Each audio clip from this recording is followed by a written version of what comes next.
মা, বাবাকে শুধু আমাকে কলেজে যাওয়ার জন্য ভাড়ার টাকাটা দিতে বলো। কলেজে হেঁটে যেতে শার্ট ভিজে যায় ঘামে। থাপ্পড় খাবি নাকি যাবি এখান থেকে? দেখছিস না রান্না করছে এখন, বিরক্ত করিস না। মা, তুমি একটু বোঝার চেষ্টা করো, আমার খুব কষ্ট হয়। কষ্ট হলে মরে যা, এখন চোখের সামনে থেকে যা। এবার কাঁদতে কাঁদতে বাসা থেকে বেরিয়ে গেলাম কলেজের উদ্দেশ্যে। আসলে এসব আজকে প্রথম না, প্রতিদিন আমাকে শুনতে হয়। এসব শুনে এই কষ্টের মধ্যে আমাকে থাকতে হয়, না হলে যাবোই বা কোথায়? আসলে আমার মা বাবা একটা মেয়ে চেয়েছিল, কিন্তু সেখানে আমি পৃথিবীতে আসি। তবুও ভালো চলছিল আমার দিনকাল। তবে যখন ক্লাস 4-এ পড়ি, তখন বাবা শিফাকে আমাদের বাসায় নিয়ে আসে। তখন থেকে আমার সাথে এরকম চলে। শুধু আমাকে একটু ভালোবাসতো আমার মেজো ভাই। যাই হোক, আগে পরিচয়টা দিয়ে নেই। আমি আতিক হাসান লিমন, ইন্টার প্রথম বর্ষে পড়াশোনা করি। আমরা 3 ভাই। আমি সবার ছোট।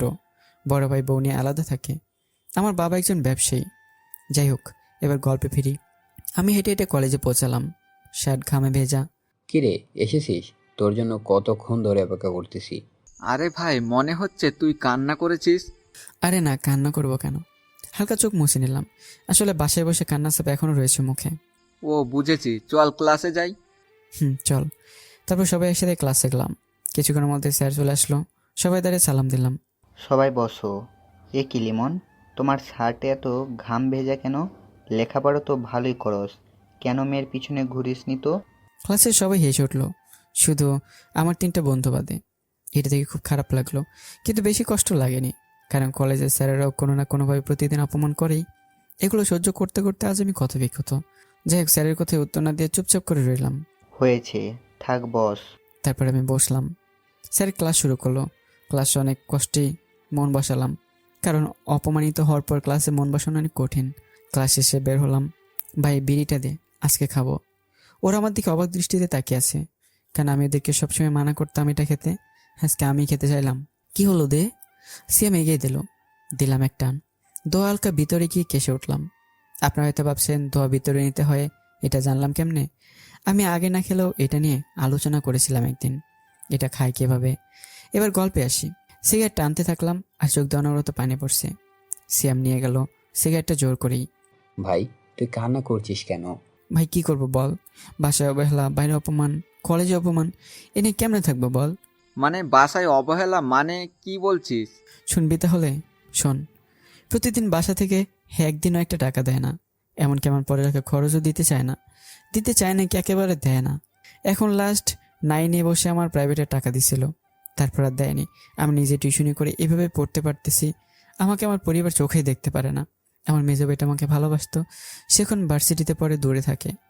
এটা বলে সামনে তাকে দেখে ওদের চোখে পানি। কিন্তু তারা এরকম করে কেন? শুনবে আমার কি দোষ? আমার দোষ হলো আমি মেয়ে হইনি। আমার বাবা মা আমার জায়গায় মেয়ে চেয়েছিল, তা হয়নি। তবুও ভালোই চলছিল।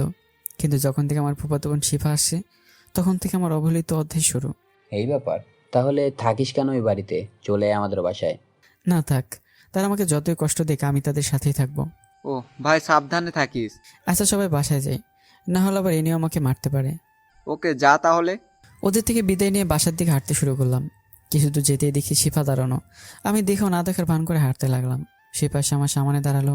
তুমি আমাকে দেখেও না দেখার ভান করে চলে যাচ্ছ কেন? দেখ বোন, আমার বাসায় যেতে হবে তাড়াতাড়ি, দেরি হলে মারতে পারে আমাকে। হুম, যাবে তো বাসায়, আমার সাথে যাবে, দুজনে একসাথে যাব। একসাথে যাব মানে? হুম। বলে একটা রিক্সা দাঁড় করালো। শিফা রিক্সা উঠে গেল। রিক্সায় উঠো। না থাক, লাগবে না, আমি হেঁটে যেতে পারবো। উঠতে বলছে উঠো, না হলে যে আজকে সিগারেট খেয়েছো সেটা বাসায় বলে দিব। তখন বাধ্য হয়ে রিক্সায় উঠলাম। ভাবতে থাকলাম মেয়ে জানলো কি করে। কি হলো ভাবতেছো আমি জানলাম কি করে তুমি সিগারেট খেয়েছো? মাথা নাড়িয়ে হ্যাঁ বললাম। আমি তোমাকে নিতে আসছিলাম, এসে দেখে সিগারেট খাইতেছো বন্ধুদের সাথে, তাই দূরে হেঁটে এখানে এসে দাঁড়ালাম তোমার জন্য। আচ্ছা, তুই আমাকে নিতে এসেছিস কেন? আমার ইচ্ছে হয়েছে তাই, এখন চলো। আমি আর কোনো কথা বললাম না। কিছুক্ষণ পর বাসার সামনে চলে আসলাম। আমিও নামলাম, শিফাও নামলো। উপর থেকে দেখি মা তাকিয়ে আছে। আমরা ভিতরে গেলাম। ভিতরে যাওয়ার পরে ঠাস ঠাস করে 2টা থাপ্পড় মারলো আমাকে বাবা। পাশে তাকে দেখে মা দাঁড়িয়ে। আমাকে মারলেন কেন? মারবো না তো কি করব? তুই শিপার সাথে রিক্সায় আসলি কেন? তুই হেঁটে হেঁটে আসবি। এতক্ষণে বুঝতে পারলাম মা এসে বাবাকে বলে দিয়েছে। মামা, লিমন ভাই আসতে চায়নি, তাকে আমি জোর করে নিয়ে এসেছি। ওই তুই চুপ থাক মা, আমি জানি কে কী রকম। লিমন তোকে যেন আর ওর সাথে রিক্সায় আসতে না দেখি। শিপা ভয়ে চুপ হয়ে গেল। আমি আর কিছু বলবো, চোখ দিয়ে পানি বেরোচ্ছে, আর বলতে পারছি না। কোনো কিছু না বলে রুমের দিকে হাঁটা ধরলাম। ওই দাঁড়া, আমি দাঁড়িয়ে পিছনে তাকালাম। যাচ্ছেন কোথায় আপনি? ঘরের কাজগুলো কে করবে? কাজগুলো না করলে খাবার জুটবে না। কি আর করবে, আমিই করব। আপনারা ভাবছেন হাসি মুখে বললাম কেন? কারণ ঘরের চাকরের কাজগুলো সব আমারই করা লাগে, আর যে করেই হোক পেট তো বাঁচাতে হবে। যাই হোক, কাজ করে বুঝলাম ঘরে মাংস রান্না করা হয়েছে, খাবারটা ভালোই হবে। খাবার খেতে খাবারের কাছে গেলাম, দেখি আমার জন্য খাবার বেড়ে রেখেছে। ওপর থেকে থালাটা উঠিয়ে দেখি আমার জন্য শুধু ডাল দিয়ে ভাত রাখা। দেখে খুব খারাপ লাগলো, তবু আম্মুকে ডাকতে থাকলাম, আম্মু আম্মু। কি হয়েছে, এত চিৎকার করছিস কেন? আমার জন্য শুধু ডাল দিয়ে ভাত রেখেছো কেন? আজকে তো মাংস রান্না হয়েছিল। তোকে যা দিছি তাই দিয়ে খা, এর বেশি তোর কপালে নেই। আর কিছু বললাম না, চোখ দিয়ে পানি বের হয়ে গেল। মা চলে গেল। ক্ষুধা লাগছিল অনেক, কিন্তু খেলাম না। রুমে চলে গেলাম। রুমে গিয়ে হালকা শুতে গিয়েই শরীর ক্লান্ত থাকায় ঘুমিয়ে গেলাম। হঠাৎ অনুভব করলাম কে যেন আমাকে মারছে। আমি চোখ খুলে দেখি মা লাঠি দিয়ে মারতেছে। কি নবাবজাদা, আপনার ঘুম হয়েছে? জানেন না আপনার বিকালে কত কাজ আছে? মার মেরো না, খুব ব্যথা পাচ্ছি। তুই তাড়াতাড়ি উঠে বাসনপত্র ধুয়ে দে। মায়ের মার থেকে বাঁচতে চলে গেলাম বাসন মাজতে। তারপর সব বাসনে মাজতে থাকলাম। তখন শিপা আসলো। দাও এগুলো, আমি করতেছি, তুমি দেখো এদিকে কেউ আসে কিনা। না থাক, আমি পারবো, তোকে করতে হবে না। তুই আর আমাকে মার খাওয়াস না, তোর জন্য সকালে মার খেলাম। শিবার কিছু বললো না, ও মনে হয় কষ্ট পেয়েছে, তাই মন খারাপ করে চলে গেল। তারপর আমি সব কাজ করে ওই খাবার খেয়ে টিউশনি করতে গেলাম। তারপর তাদের পরে বাসায় আসার জন্য হাঁটা দিলাম। হাঁটতে হাঁটতে বাসায় চলে আসলাম। বাসায় এসে হালকা কিছু কাজ করলাম, তারপর পড়তে বসলাম। কিছুক্ষণ পড়ালেখা করে খেতে গেলাম। দেখি সবাই খাচ্ছে। অবশ্য এতে আমার কোনো দুঃখ নেই, কারণ তার প্রতিদিন আমাকে রেখে খায়। দেখি পাশে আমার প্লেট বেড়ে রেখেছে। আমি চেয়ারে বসে প্লেট উঠালাম, দেখি এখনও ডাল দিয়ে ভাত রেখে দিয়েছে আমার জন্য। পাশে তাকিয়ে দেখলাম তাদের প্লেটে মাংস। হালকা মন খারাপ হলেও খেয়ে নিলাম। তারপর রুমে চলে এলাম, পড়তে বসলাম। বাট গরমের জন্য পড়তে পারতেছি না ঠিক মতো। প্রতি রুমে ফ্যান থাকলেও আমার রুমে নেই। টি শার্ট খুলে পড়তে বসলাম। কিছুক্ষণ পড়ালেখা করলাম, ঘামে শরীর ভিজে গেছে। তারপর দিলাম ঘুম। সকালবেলা ঘুমতে করে দেখি 8টা বেজে গেল, কেউ আমাকে মেরে ঘুম ভাঙায়নি। আমার ভাবতে অবাক লাগতেছে, প্রতিদিন তো 7টার মধ্যে আমি ঘুম থেকে না উঠলে আমাকে মারতে মারতে শরীর ব্যথা করে দেয়। প্রতিদিন কাঁদতে কাঁদতে আমার দিন শুরু হয়, তবে আজকে আমায় কাঁদতে হলো না। যাই হোক, বিছানা থেকে উঠে ফ্রেশ হয়ে রুম থেকে বের হলাম। বের হইতে আমি অবাক, কারণ মা রান্না করতেছে। তাহলে বাজার করলো কে? প্রতিদিন তো আমাকে বাজার করতে যেতে হয়। মা আমার দিকে তাকালো। মা আমাকে দেখে আমার কাছে এসে আমাকে জড়িয়ে ধরলো। বাবা, আমাকে ক্ষমা করে দে, আমি তোর উপর অনেক অত্যাচার করে ফেলেছি। শুধু আমার মেয়ে হয়নি বলে তোকে অনেক অবহেলা করেছি, তোকে অনেক কষ্ট দিয়ে ফেলেছি বাবা, তুই অনেক কষ্ট পেয়েছিস। আমি একটা ঘোরের ভিতরে আছি। আজকে হলোটা কি মায়ের? মা এমন ব্যবহার কেন করতেছে? আমি কি বড় কোনো ভুল করে ফেলেছি, যার জন্য মাও প্রথম ভালো ব্যবহার করতেছে, কিন্তু পরে আমাকে মারবে? আম্মু, তুমি প্লিজ আমাকে বলো, আমি কি কোনো ভুল করেছি? তবু তোমাকে মারার জন্য এভাবে কথা বলো না, দরকার হলে আমাকে মারো। আরে না বাবা, তুই ভয় পাচ্ছিস কেন? আমি তোকে আর কখনো মারবো না, খুব আদর করব। শুধু তুই আমাকে তোর সাথে এতদিন করা ব্যবহারের জন্য, তোকে কষ্ট দেওয়ার জন্য, তোর চোখের পানি ঝরানোর জন্য আমায় ক্ষমা করে দে। না মা, তোমার ক্ষমা চেতে হবে না, তুমি শুধু আমাকে একটু আদর ভালোবাসা দিও, তাতেই হবে। বাবা, সত্যি আমি তোকে বুঝতে পারিনি, তুই আমার রত্ন। হ্যাঁ মা, তুমিও খুব ভালো। খুশিতে চোখ দিয়ে পানি বের হয়ে গেছে। আরে বাবা, তুই কাঁদছিস কেন? আচ্ছা বাবা, যা তুই রুমে গিয়ে পড়ালেখা কর। যা, আমি রান্না হলে তোকে ডাক দিব। আমি আজকে তোকে নিজের হাতে খাইয়ে দিব। আচ্ছা মা, বলে রুমের দিকে হাঁটা শুরু করলাম। রুমে গিয়ে পড়ার টেবিলে বসে ভাবতে লাগলাম, কেন মা আমার সাথে এত ভালো ব্যবহার করছে। তখনই রুমের শিপা প্রবেশ করলো। কি ভাবছো? তুমি নিশ্চয়ই ভাবছো মামি তোমার সাথে ভালো ব্যবহার কেন করতেছে। তা ভাবতেছি। তুই কি বলতে পারিস আম্মু কেন ব্যবহার করতেছে? শোনো তাহলে কালকে রাতের কাহিনী। মামি আর মামা ঘুমাচ্ছিল, হঠাৎ মামির স্বপ্নে তুমি আসলে। তুমি ঘুম থেকে দেরি করে ওঠার জন্য তোমার শরীরে মামি মেরে অনেক রক্ত বের করেছে। তোমাকে এমন মারা মেরেছে যে বেশি রক্তপাত হওয়ায় তোমার অবস্থা খারাপ হয়ে যায়। হাবিব ভাইয়া এসে পড়ে সেখানে। মা, তুমি ওকে এত মারলে কেন? আমার ভাইটার অবস্থা খারাপ করে দিলে। তোমার মনে কি একটুও মায়া দেওয়া নেই? মামির এই কথা শুনে খুব খারাপ লাগলো। সে তোমার দিকে তাকিয়ে নিজেও বিশ্বাস করতে পারছিল না তোমাকে এত মেরেছে। তোমাকে রক্তাক্ত অবস্থায় দেখে এদিকে তুমি ভাইয়ার কোলে মাথা রেখে ভাইয়া বলে জ্ঞান হারালে। তখন ভাইয়া এলেমন চোখ খুল ভাই। অনেকবার বলার পরেও কথা বললে না। তারপর তোমাকে কোলে নিয়ে হাসপাতালের দিকে হাঁটা দিল। তারপর তোমাকে নিয়ে সামনে থেকে একটা রিক্সা নিয়ে নিল ভাইয়া। এই হাবিব, বাসার গাড়ি নিয়ে তাড়াতাড়ি চল বাবা। না থাক, তোমার বাসার কিছু আমার ভাইয়া লাগবে না, তুমি থাকো। বলেই রিক্সা নিয়ে হাসপাতালের দিকে গেল। মামি কথাটা শুনে খুব কষ্ট পেল, নিজের ভেতরে ভেতরে খুব অনুতপ্ত হলো। সে ভাবছে সে কি সত্যি এত নিষ্ঠুর যে নিজের সন্তানকে মেরে রক্তাক্ত করেছে। তার সন্তানের এত আর্তনাদ ও তার কানে চায়নি।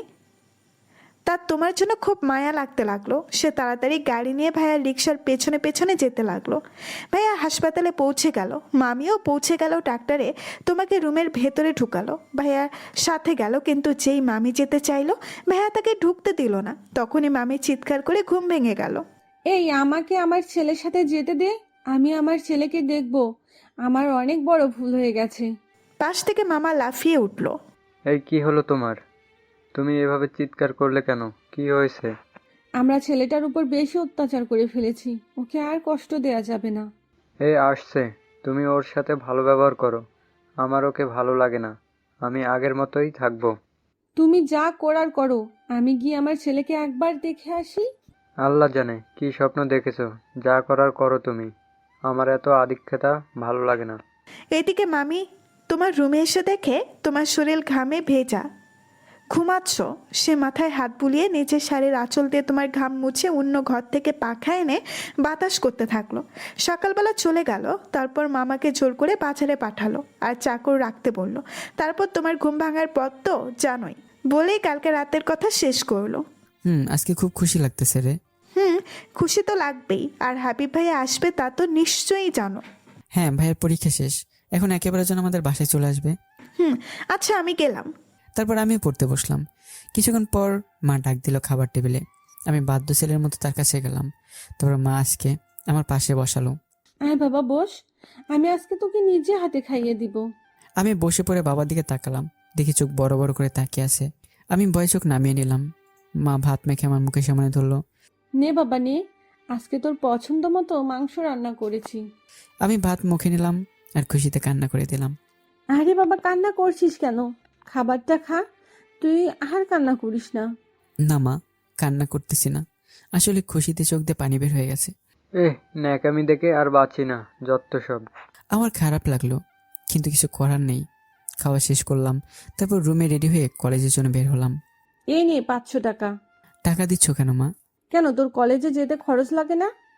লাগে, তবে এত টাকা দিয়ে কি করবো? আজকে একটু বন্ধুদের খাওয়া কিছু, তাছাড়া আরো লাগে তো। তবু এত লাগতো না। তুই কলেজে যা, সাবধানে যাবি, আর ক্লাস করে বাসায় আসবি। আর আমি জানি তুই টিউশনই করস, আজকে বিকেলে গিয়ে সব বাদ দিয়ে দিবি বাবা। আচ্ছা মা, বলে টাকাটা নিয়ে কলেজের দিকে রওনা দিলাম। বাইরে গিয়ে দেখি শিফা দাঁড়ানো। আমি আসতেই রিক্সা ডাকলো, আরেকটা রিক্সা চলে আসলো। শিফা রিক্সায় উঠলো। লিমন ভাই আসো, একসাথে যাই। আমাকে স্কুলে নামিয়ে দিয়ে তুমি কলেজে যাবে। না থাক, তুই যা, আমি অন্য রিক্সা নিতেছি। আরে আসো তো। বলে হাত ধরে জোর করে রিক্সায় ওঠালো আমায়। তারপর শিফাকে স্কুলে নামিয়ে দিয়ে কলেজে চলে গেলাম। আমি কলেজে পৌঁছে দেখি হারামের সব একসাথে দাঁড়ানো। কিরে, তুই আজকে রিক্সায় কি ব্যাপার? হ্যাঁ মামা, আজকে আমি অনেক খুশি। কেন, কিসের জন্য? তারপর ওদেরকে বাসার সব কাহিনী বললাম। যাক, ভালোই হয়েছে, তাহলে চল ট্রিট দিবি। ওকে চল, বলে ক্যান্টিনে গেলাম। তারপর ওদেরকে কিছু খাইয়ে ক্লাসে গেলাম। ক্লাসে ঘটলো আরেক কাহিনী। ক্লাসে গিয়ে আমরা সবাই একসাথে বসলাম। একসাথে বসে গল্প করতেছিলাম, তখনই স্যার ক্লাসে চলে আসলো। কিরে লিমন, তুই এত দুষ্টামি করতেছস কেন আজকে? স্যার দুষ্টুমি করলাম কোথায়, শুধু একটু কথা বলতেছিলাম। চুপ কর হারামজাদা, আবার মুখে মুখে কথা বলছিস। যা বের হ ক্লাস থেকে। স্যার আমার ভুল হয়ে গেছে, আর এরকম করবো না প্লিজ স্যার। ওই থাম, যা বের হ ক্লাস থেকে। স্যার প্লিজ স্যার, আমি আপনার পায়ে পড়ে, আমাকে ক্লাস থেকে বের করবেন না। তুই বের হয়ে নে আগে, ক্লাস থেকে বের হ। জানি তোকে বের করে দিলে ক্লাস থেকে কেউ জবাবদিহিতা নিতে আসবে না, তোর পরিবার থেকে। বলে আমার কলার ধরে ক্লাস থেকে বের করলো। স্যার, ছেলেটার কলার ছেড়ে দিন আপনি। সবাই দরজার দিকে তাকালো। আমি দরজার দিকে তাকিয়ে দেখি মা এসেছে। আমি অবাকের চরম শিখরে। আমার মা কলেজে এসেছে। আমার মা এর আগে কখনো কলেজে আসেনি। আমার বন্ধুরা অবাক। আপনি কে যে আমাকে কলার ছাড়তে বলছেন? আমি কে তা পরিচয় এখনই পেয়ে যাবেন। স্যার, এদিকে আসুন তো। তখন প্রিন্সিপাল স্যার দরজার সামনে আসলেন। স্যার, আপনি লিমনের কলার ধরে আছেন কেন? স্যার, না মানে আসলে প্রতিদিন ক্লাসে দুষ্টামি করে ও। চুপ করুন। আমি সব শুনেছি। আপনি বলতে গেলে রীতিমতন ওর উপর অত্যাচার করছেন। স্যার, আমি কিছুই করিনি। দেখুন, ও বেয়াদবি করে তাই এমন করি। আপনাকে আর আমাদের কলেজের শিক্ষকতা করতে হবে না। আমি পুলিশ ডাকতেছি, আপনার ব্যবস্থা পুলিশ করবে। স্যার, আমার ভুল হয়ে গেছে। আমি আর এমন করব না। প্লিজ আমার সাথে এমন কইরেন না। না, আপনার মতো শিক্ষকের দরকার নেই এই কলেজে। থাক স্যার, তাকে পুলিশে দিতে হবে না। একজন শিক্ষক তো তার অনেক অপমান হবে, তার থেকে তাকে ক্ষমা করে দিন। প্রিন্সিপাল স্যার আমার দিকে অবাক দৃষ্টিতে তাকিয়ে আছে। বলছি, দেখছিস না তোর সাথে কি ব্যবহার করে? এরকম স্যারের শিক্ষায় পাওয়া উচিত। না মা, যতই হোক সে আমার গুরুজন, তার কোনো কিছু করার দরকার নেই। সেই শুধু একটু তার ভুলগুলো শুধরালেই হবে। আচ্ছা ঠিক আছে, তোর জন্য আজকে এরকম শিক্ষককে ক্ষমা করে দিলাম।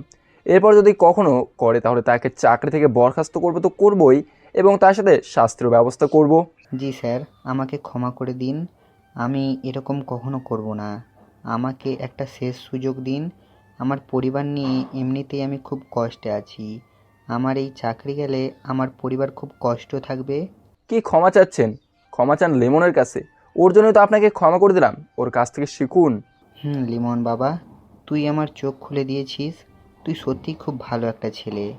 আর তোর আর এই আমি তোকেই কিনা এত কষ্ট দিয়েছি। আসলে তোর বাসা দিয়ে কেউ আসেনি তো আমি একটু আনন্দ পেতাম। আমার অনেক বড় ভুল হয়ে গেছে। তুই এতে কিছু মনে করিস না। আমাকে শুধরানোর একটা সুযোগ দে। না স্যার, ক্ষমা চাইতে হবে না। আপনি শুধু ঠিকভাবে শিক্ষকতা করেন, এটাই আমি চাই। তারপর আম্মুকে বুঝিয়ে বাসায় পাঠালাম। তারপর আবার ঠিকমতো ক্লাস শুরু হলো। ক্লাস শেষ করে বন্ধুদের সাথে কিছু কথা বলে বাসায় ফিরলাম।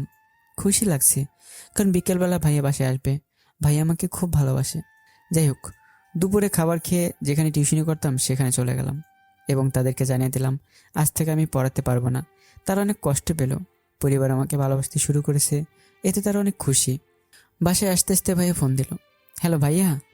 আমি প্রায় এসে পড়েছি। আমাকে নিতে বাস স্ট্যান্ডে আয়। ওকে ভাই, আসতেছি। আমি তোমার জন্য অপেক্ষা করব। ওকে, আয়। তারপর কল কেটে দিয়ে ভাইয়ের জন্য বাস স্ট্যান্ডে উদ্দেশ্যে একটা রিক্সা নিয়ে যেতে শুরু করলাম। একটু পর পৌঁছে গেলাম। একটা চিপস কিনে খেতে শুরু করলাম। খাওয়া শেষ হলেই ভাইয়া চলে আসলো। আমি দৌড়ে গিয়ে ভাইয়ের কাছে গেলাম। ভাই আমাকে দেখে ব্যাগগুলো নিচে রেখে আমাকে জড়িয়ে ধরলো। কিরে, কিছু খাস না নাকি? অনেক শুকিয়ে গেছিস তো। বুঝেছি, বাসা থেকে এখনো তোকে কষ্ট দেয়, তাই না? না ভাইয়া, আম্মা এখন আমাকে ভালোবাসে অনেক, কিন্তু বাবা মাকে এখনো দেখতে পারে না। আল্লাহর কাছে দোয়া কর, একদিন সব ঠিক হয়ে যাবে। এখন বাড়ি চল, তোর জন্য অনেক গিফট এনেছি, বাসে গিয়ে দেখাবো। তারপর ভাইয়াকে নিয়ে গেলাম বাসায়। বাসায় যেতেই দেখি বাবা ভাইয়াকে কত আদর করতেছে, যা দেখে চোখে পানি চলে আসলো। কারণ আমাকে কোনোদিন বাবা এরকম করে আদর করেনি, সবসময় শুধু করেছে অবহেলা। তখনই শিব আমার পাশে এসে দাঁড়ায়। কি হলো, তুমি কান্না করতেছো কেন? বুঝেছি, মামা ভাইয়াকে এত আদর করতেছে তাই তোমার খুব কষ্ট হচ্ছে, তাই না? হ্যাঁ রে, এরকম কখন আমাকে আদর করে না। আমি তার কি ক্ষতি করেছি সে কখন আমাকে চোখে দেখতে পারে না? থাক, কষ্ট পেও না, একদিন সব ঠিক করে দিবে। তারপর ভাইয়া রুমে চলে গেল। আমাকে বলে গেল, লিমন তুই রুমে আসিস তো একটু করে ফ্রেশ হয়ে। আমি তোর কথা মতো তার রুমে গেলাম। রুমে গিয়ে তো আমি আর অবাকে চরম পর্যায়ে। আমার রুমটা খুব ভালোভাবে গোছানো এবং আমার রুমে ফ্যান লাগানো, এরকমভাবে আমি সত্যিই ভাবিনি। যাই হোক, আমি ফ্রেশ হয়ে ভাইয়ের রুমে গেলাম। ভাইয়া আসবো? আরে তুই এসে গেছিস, আয় আয়। তোর আমার রুমে আসতে অনুমতি লাগে নাকি? আর কখনো আমার রুমে আসতে হলে অনুমতি নিতে হবে না তো, ঠিক আছে? আচ্ছা ভাইয়া, বলো কি জন্য ডেকেছ? আগে আমার কাছে বস, তারপর বলতেছি। আমি ভাইয়ের পাশে গিয়ে বসলাম। তোর খুব কষ্ট হয়েছে এতদিন, তাই না? না ভাইয়া, আমি এখন খুব ভালো মতোই আছি। তা তো তোর শরীরে দেখেই বোঝা যায়। আমি চুপ করে রইলাম এবং চোখ দিয়ে পানি বের হয়ে গেল ভাইয়ের ভালোবাসা দেখে। আরে আরে, কাঁদছিস কেন? আমার কিন্তু ভালো লাগে না। এই আমি তোর জন্য কি এনেছি দেখ। আমি তার দিকে তাকালাম, দেখি ভাইয়া অনেক জামা প্যান্ট এনেছে আমার জন্য এবং একটা ঘড়ি ও একটা সানগ্লাসও দিল। এগুলো তোর পছন্দ হয়েছে তো? আমি মাথা নাড়িয়ে হ্যাঁ বললাম। আচ্ছা, আর কিছু লাগলে বলবি। তুই আমার কলিজার ভাই, যা চাইবি তাই দেওয়ার চেষ্টা করব। আচ্ছা ভাইয়া, তুমি না খুব ভালো, বলে ভাইয়াকে জড়িয়ে ধরে কান্না করে দিলাম। আরে বোকা, কাঁদছিস কেন? তোকে তো আর একটা গিফট দেয়নি এখনো।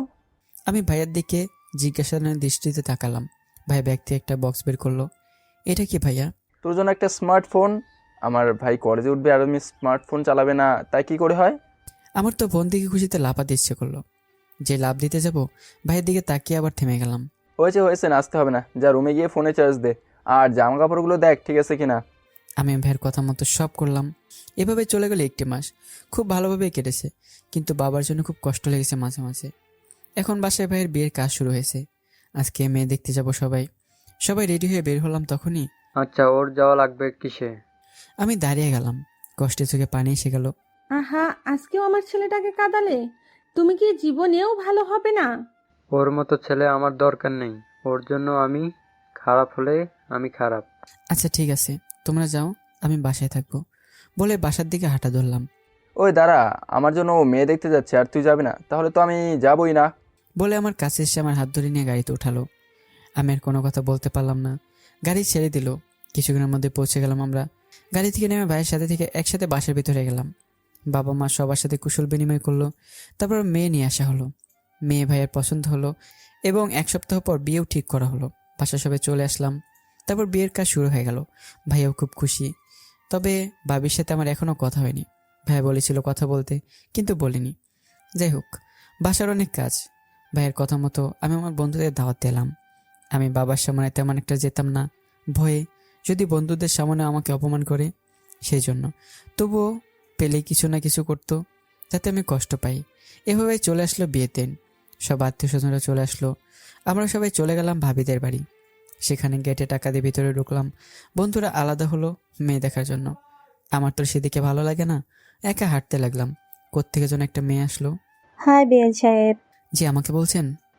তোমাকেই বলছে। কিন্তু আপনাকে তো চিনতে পারলাম না।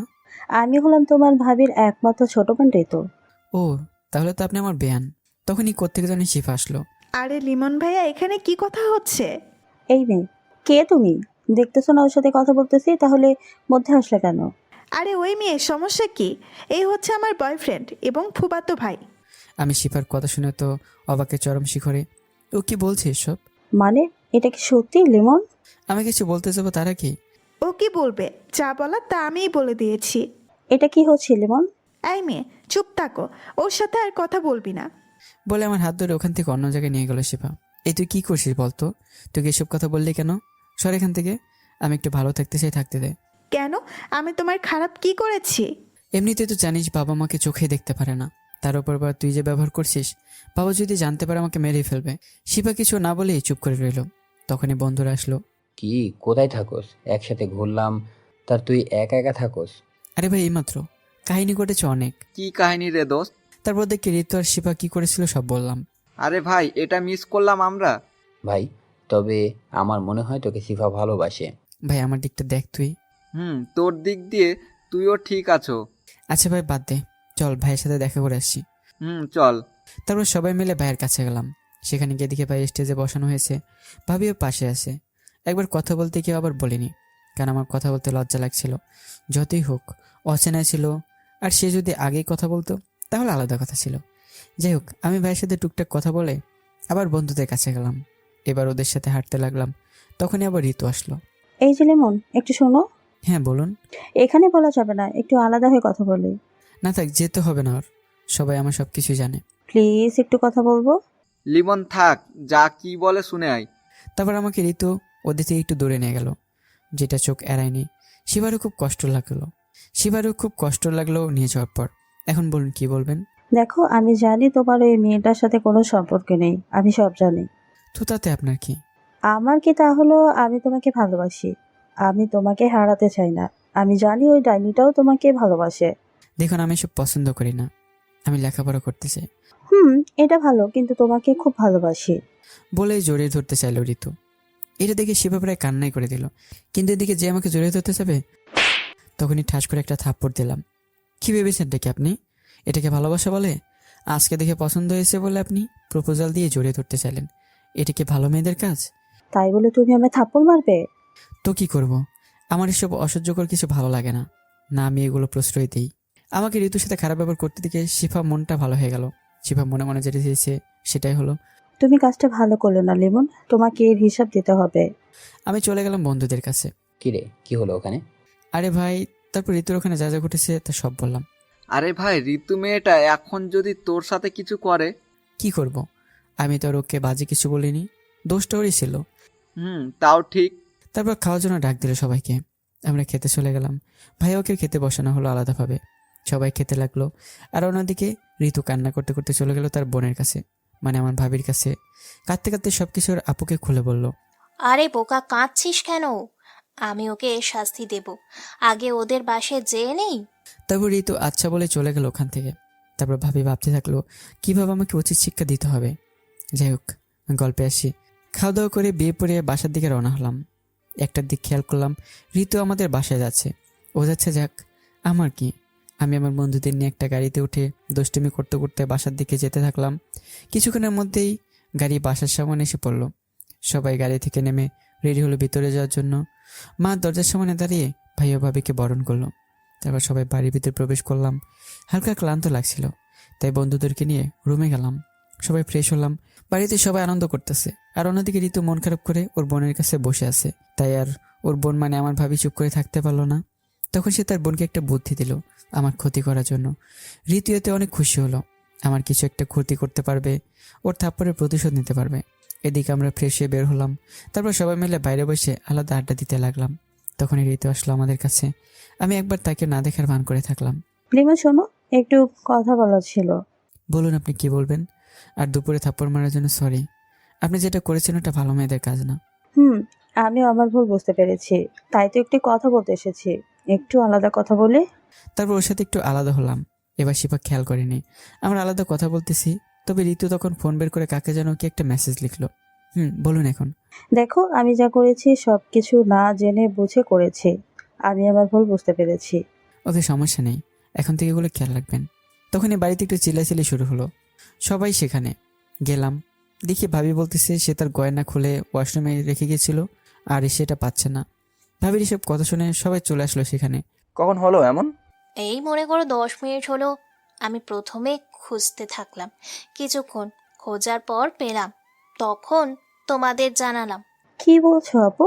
আমি 10 মিনিট আগে তোমার ঘর থেকে লিমনকে বের হতে দেখলাম। আমি তো এই কথা শুনে একটা শক খেলাম। কি বলছেন আপনি? আমি তো তখন আপনার সাথে কথা বলছিলাম। আপু, তুমি ওর কথা বিশ্বাস করো না। তুমি ওকে চেক করে দেখো, বা ওর ঘর চেক করো। কি বলছেন এসব আপনি? আমি করে আসলামই বা কখন? আর চেক করে বা কথা আমাকে নিয়ে উঠছে কেন? তুই চুপ কর, তুই আমার কাছে আয়। আমি অনেক ভয় পেয়ে বাবার কাছে গেলাম। আমার পকেট চেক করতে লাগলো।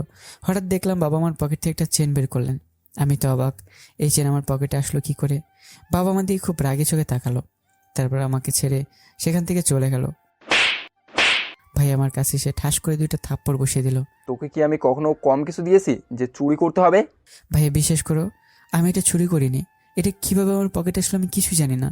তাহলে চেনটা কি ওর পকেটে হাওয়ায় ভেসে গেল নাকি? তুই আর আজকে থেকে আমাকে ভাই বলে ডাকবি না, আমি কোনো চোরের ভাই না। ভাইয়ের কথা শুনে খুব কষ্ট লাগলো, তাই মায়ের কাছে গেলাম। মায়ের পা দুটো ধরে, মা বিশ্বাস করো আমি এটা চুরি করিনি। এটা কিভাবে আমার পকেটে আসলো আমি কিছুই জানি না। মা তার পা ছাড়িয়ে আমার বুকে লাথি মারলো। আমি লাথির আঘাতে দূরে ছিটকে গিয়ে মাথায় ব্যথা পেলাম। উঠে দাঁড়ালাম। মাথা ধরে সাথে সাথেই আমার পেটে লাঠির আঘাত পড়লো। পিছনে তাকে দেখি বাবা এসে আমাকে লাঠি দিয়ে একের পর এক মারতে লাগলো। আমি চিৎকার করতে থাকলাম, তবু বাবা থামলো না, আমাকে শুধু মারতেই থাকলো। আমি একবার শিফার দিকে তাকালাম, তাকে দেখে নীরবে চোখের পানি ফেলছে। মারতে মারতে দেখলাম বন্ধুরা আমার বাবাকে আটকানোর চেষ্টা করছে, কিন্তু সে থামছে না। আমার মায়ের কাছে অনেক আকতি মিনতি করছে আমার জন্য। আর ভাইয়া নিথর পাথর হয়ে গেছে। তুই আমার মান সম্মান নষ্ট করে দিলি, তোকে তো আজকে মেরেই ফেলবো। একসময় আমি অজ্ঞান হয়ে গেলাম ব্যথায়। তখনই ক্যামেরাম্যান দৌড়ে ছুটে আসলো। আরে আপনারা ওকে মারছেন কেন? ও তো চুরি করেনি। এটা আমি বাসায় চলে গিয়েছিলাম, তাই হঠাৎ কেউ বলল বিয়েবাড়িতে ঝামেলা হয়েছে। এসে শুনি ছেলেটাকে চুরির অপরাধে মারতেছেন। ও চুরি করেনি আপনি বুঝলেন কি করে? আরে এই ছেলেটা এই মেয়েটা একসাথে হাঁটছিল। আমি ভাবলাম একটা ছবি তুলি, তখন দেখি এই মেয়েটা ওর পকেটে চেনটা দিয়ে দিল। বিশ্বাস না করলে এই দেখুন ফটো আছে। ঋতুতে এই কথা শুনে ভয় শেষ, ওখান থেকে চলে যেতে লাগলো। শিবা তখনই কেউ হাত ধরলো। কোথায় পালাচ্ছিস তুই? আরে দুর্জয়, এসব দেখা বাদ দে, আগে লিমনকে হসপিটালে নিয়ে চল। তাই করি, আমরা চল। তারপর ওরা আমাকে কোলে নিয়ে বাইরের দিকে হাঁটা শুরু করলো। ওই দাঁড়া, আমরাও যাব। আপনাদের যেতে হবে না, অত আপনাদের কেউ হয় না। তারপর ওরা আমাকে রিক্সা নিল হাসপাতালের দিকে যাওয়ার জন্য। আমার পরিবার ওদের পিছু নিল। আমাদের হাসপাতালে যেতেই পথে একটা উঁচু ব্রিজ আছে। আমার ব্রিজের কাছে এসে জ্ঞান ফিরল। এই রিক্সা থামাও। আরে ভাই, এখন রিক্সা থামাবো কেন? হাসপাতালে যেতে হবে। একটু থামা ভাই প্লিজ। এই রিক্সা থামান, ওর মনে হয় কষ্ট হচ্ছে। এবার রিক্সাওয়ালা কাকা রিক্সা থামালো। আমি ওদের থেকে সাইডে রিক্সা থেকে নামলাম। এই তোরা রিক্সা থামিয়েছিস কেন? আরে একটু থামেন, ও যেন আমাদের কি বলবে। শোন ভাই, আমি যদি এখনো বেঁচেও থাকি, আমার গায়ের উপর চোর নামক সিলটা থাকবে, যে আমাকে প্রতিনিয়ত অনেক কষ্ট দেবে। তোরা আমাকে অনেক ভালোবাসিস, আমি জানি। তোরা আমার জন্য অনেক কষ্ট করেছিস। আর লাগবে না বলেই দৌড় দিই। ওরা আমার পিছন পিছন দৌড় দিল, সাথে ভাইয়াও দৌড় দিল। কিন্তু ওরা আমাকে ধরার আগে ব্রিজ থেকে দিলাম ঝাঁপ। আমি এক উপর থেকে পানির উপর পড়তেছি হাসি মুখে। এমন সময় পড়েই গেলাম। তারপর আমার কাহিনী আবার পরে হবে। যাই হোক, আমি পড়ে যাওয়ার সাথে সাথে আমার বন্ধুরা ঝাঁপ দিতে চাইলো, কিন্তু রিক্সাওয়ালা কাকা ওদের থামালো। এখান থেকে ঝাঁপ দিও না, বেঁচে থাকার সম্ভাবনা খুবই কম।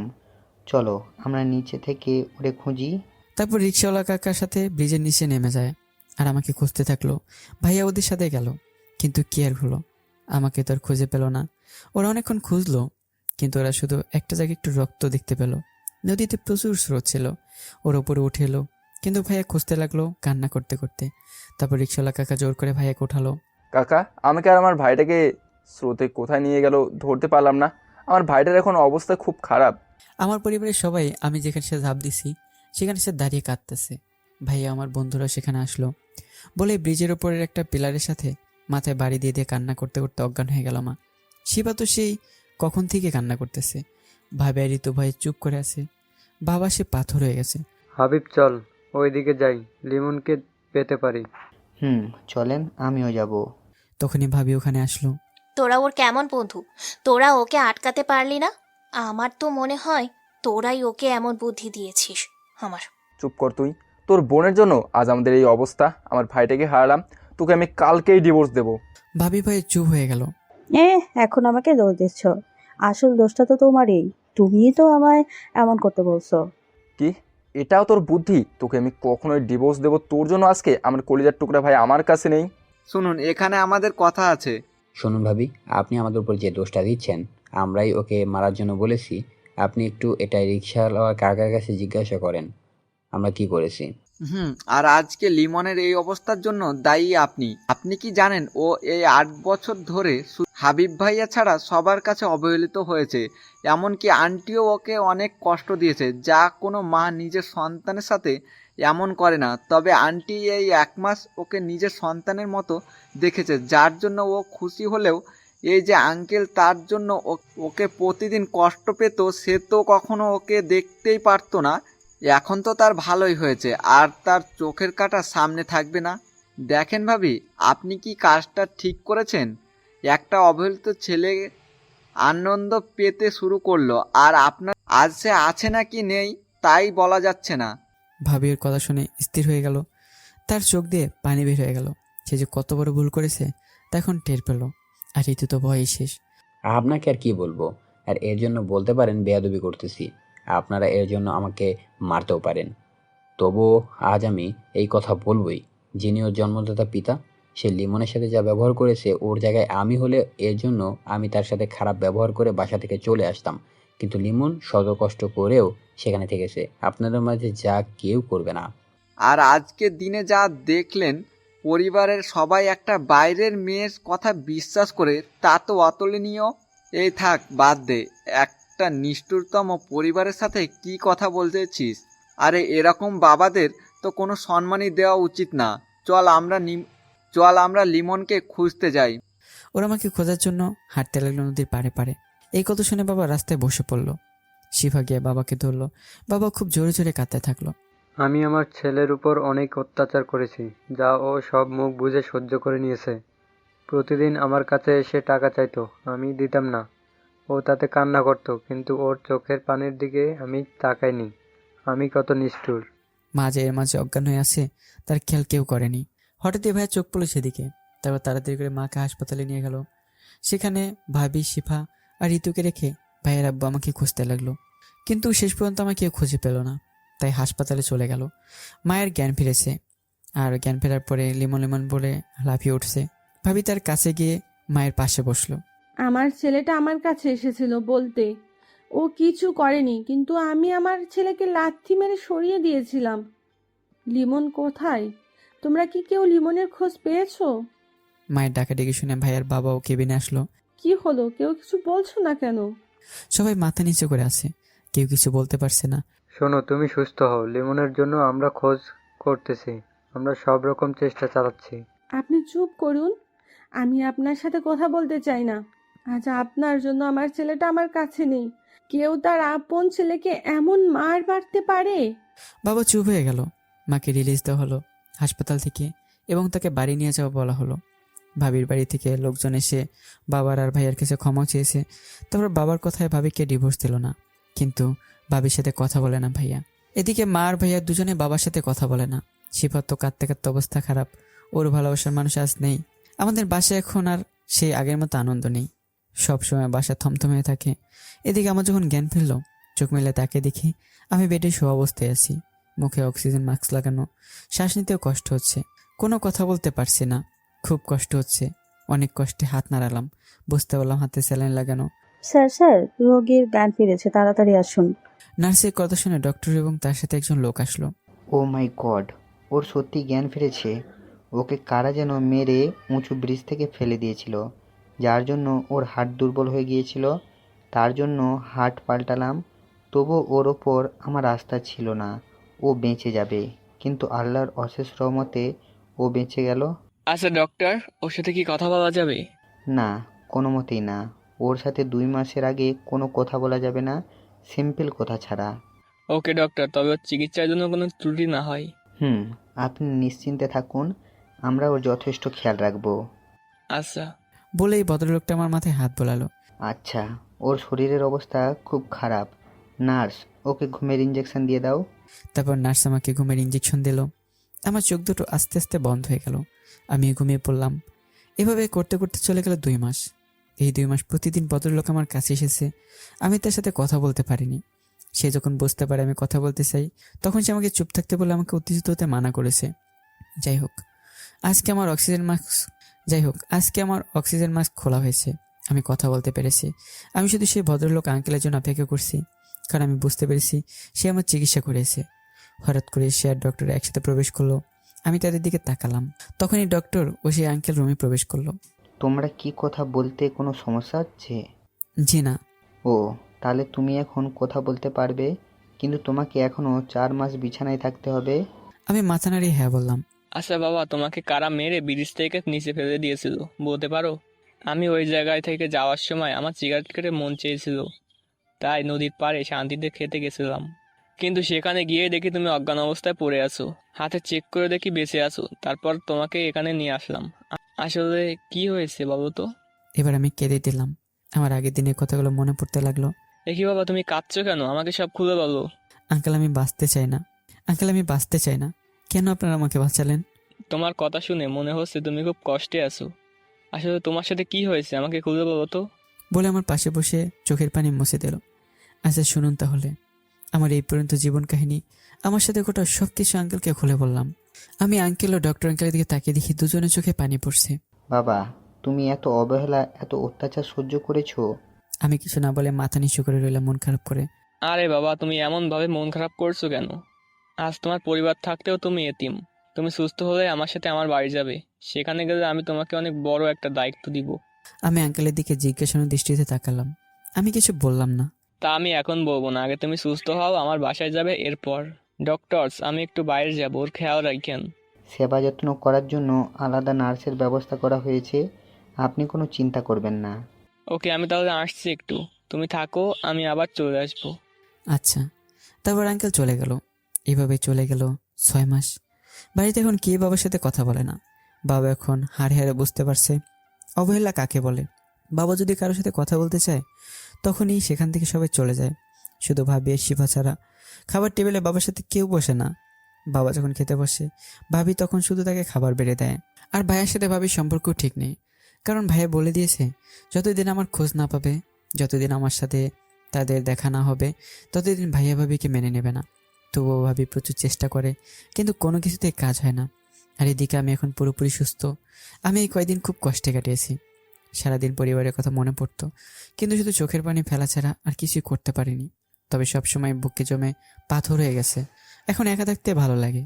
যাই হোক, আঙ্কেল এসেছে। বাবা চলো আজকে আমরা বাড়ি যাবো। আঙ্কেল আর কত করবেন আমার জন্য? অনেক কিছু তো করেছেন, আমি কিভাবে আপনার এই ঋণ শোধ করব? তোমাকে আমি বলেছি তোমাকে আমি এমনি এমনি ছেড়ে দিব? আমি তোমাকে অনেক বড় একটা দায়িত্ব দিব, সেটা পালন করতে হবে। কি দায়িত্ব আঙ্কেল? সেটা বাড়ি গিয়ে বলবো, এখন চলো। আমি আঙ্কেলের পিছনে পিছনে হাঁটতে লাগলাম। হাসপাতাল থেকে বের হলাম, দেখি অনেক বড় একটা দামি গাড়ি দাঁড় করানো। এটাই ওঠো। আঙ্কেল এই গাড়িটা কার? এটা আমার ওই গাড়ি, তাড়াতাড়ি ওঠো। আমি আঙ্কেলের কথা মতো গাড়িতে উঠলাম এবং সে উঠলো। তারপর গাড়ি চলতে থাকলো। গাড়িটি এসে অনেক বড় একটা বাড়ির সামনে থামলো। বাড়িটা বাইরে থেকে দেখে আমি অবাক চোখে তাকিয়ে আছি। অনেক বড় একটা বাড়ি এবং বাড়ির ডেকোরেশন অনেক সুন্দর। কি হলো, কি দেখতেছো অবাক চোখে? আসলে এটা কি আপনার বাসা আঙ্কেল? হোম, আজ থেকে তুমি এখানেই থাকবা। আমার সাথে কোনো সমস্যা আছে? তুমি যদি চাও তোমার পরিবারের কাছে ফিরে যেতে, সমস্যা নেই, যেতে পারো। দেখুন আঙ্কেল, আমি বাইরে কাজ করে বাঁচবো, তবুও আমি আমার পরিবারের কাছে ফিরে যাব না। আর আপনি নাকি কি দায়িত্ব দেবেন সেটা পালন করে আমি বাইরে থাকবো, সমস্যা নেই। তুমি বাইরে থাকো নাকি সেটা পরে দেখা যাবে, আগে বাসার ভিতরে চলো। জি আঙ্কেল, বলে আঙ্কেলের পেছন পেছন যেতে লাগলাম। আমি বাসার ভিতরে গিয়ে তো আরও অবাক, বাইরে থেকে ভিতরে ডেকোরেশন আরও সুন্দর। শোনো, তুমি আগে গিয়ে ফিরে যাও, তারপর কথা হবে। ওই রহিম, এদিকে আই, ওর রুমটা দেখিয়ে দিয়ে। জি সাহেব, চলুন। দেখুন রহিম কাকা, আমি আপনার ছেলের মতোই, তাই আমাকে সাহেব না বলে নাম ধরে ডাকুন। আচ্ছা বাবা, তোমার মানসিকতা অনেক ভালো। তোমার নাম কি? আমার নাম আতিক হাসান লিমন। ও আচ্ছা, আমি তোমাকে লিমন বলেই ডাকবো। চলো বাবা। তারপর রহিম কাকা আমাকে একটা রুমে নিয়ে গেল। রুমটা অনেক সুন্দর করে বসানো। আজ থেকে এটাই তোমার রুম। ও, রুমটা অনেক সুন্দর কাকা। তুমি আসবে তাই তো আমি এই রুমটা রেডি করে রেখেছি। ও আচ্ছা কাকা, আপনার গোছানোর হাত অনেক ভালো। আচ্ছা বাবা, তুমি এই বাথরুমে গিয়ে ফ্রেশ হয়ে বিশ্রাম নাও। একটু পর সাহেব তোমাকে নিয়ে খেতে বসবে। আচ্ছা কাকা। তারপর কাকা রুম থেকে চলে গেল। আমি অষ্টমে গিয়ে ফ্রেশ হয়ে বিছানায় বসলাম। তারপর খাটের সাথে বালিশ লাগিয়ে হেলান দিয়ে বসে বসে ভাবতে লাগলাম, আঙ্কেল আমি কি দায়িত্ব দেবে। কিছুক্ষণ ভাবলাম, কিন্তু কিছু মেলাতে পারলাম না। তখন আঙ্কেল রুমে আসলো। আমি বলে উঠলাম, আঙ্কেল আপনি এখানে? আপনি বলে তো আমি চলে যেতে পারতাম। আরে আমি এসেছি তো কি হয়েছে, তুমি তো আমারই ছেলের মতন। সরি, তুমি তো এখন থেকে আমার ছেলেই। জি আঙ্কেল। আচ্ছা শোনো, আমার পরিবার বলতে আমি এখানে একাই আছি। মানে এখানে এসে মাঝে মধ্যে খবর নিয়ে যাই। আমার পরিবার সিঙ্গাপুর থাকে। আসল কথা হলো, এখানে আমি আসি শুধু গরিবদের সাহায্য করার জন্য, এতিমখানাগুলো ভালোভাবে চালানোর জন্য। আমার অনেক বয়স হয়েছে, সর্বোচ্চ 3 থেকে 4 বছর এসব দেখাশোনা করতে পারবো। তাই আমি চাই তুমি এসব কিছুর দায়িত্ব নাও। আমি আমার বাংলাদেশে সব কিছু তোমার নামে লিখে দিব, কারণ তুমি অনেক অবহেলায় বড় হয়েছো। তাই তুমি গরিবদের কষ্ট বুঝবে।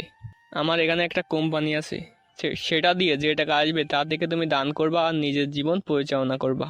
তুমি সবসময় আমাদের কোম্পানির লোক নিয়োগ হলে গরিবদের কাজ দিবে। কিন্তু আঙ্কেল আমি কি এত বড় দায়িত্ব নিতে পারবো? শোনো, আমি তোমাকে সব কিছু বুঝিয়ে দিব। আর এখন তো আর দায়িত্ব দিচ্ছি না, আগে তুমি পড়ালেখা করবে তারপর।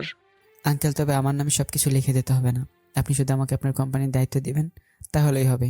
সবকিছু আপনার নামে পরিচালনা করা হবে। চুপ, আমি বলছি দিব তো দিব। তুমি শুধু তোমাকে যেভাবে বলছি সব কিছু করলেই হবে। আচ্ছা আঙ্কেল, আমি তো আপনার কথা ফেলতে পারবো না।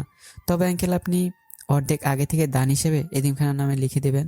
আচ্ছা বাবা, ঠিক আছে, চলো এখন খেতে যাই। তারপর আঙ্কেলের কথা মতো তার পিছন পিছন খাবার টেবিলের দিকে যেতে লাগলাম।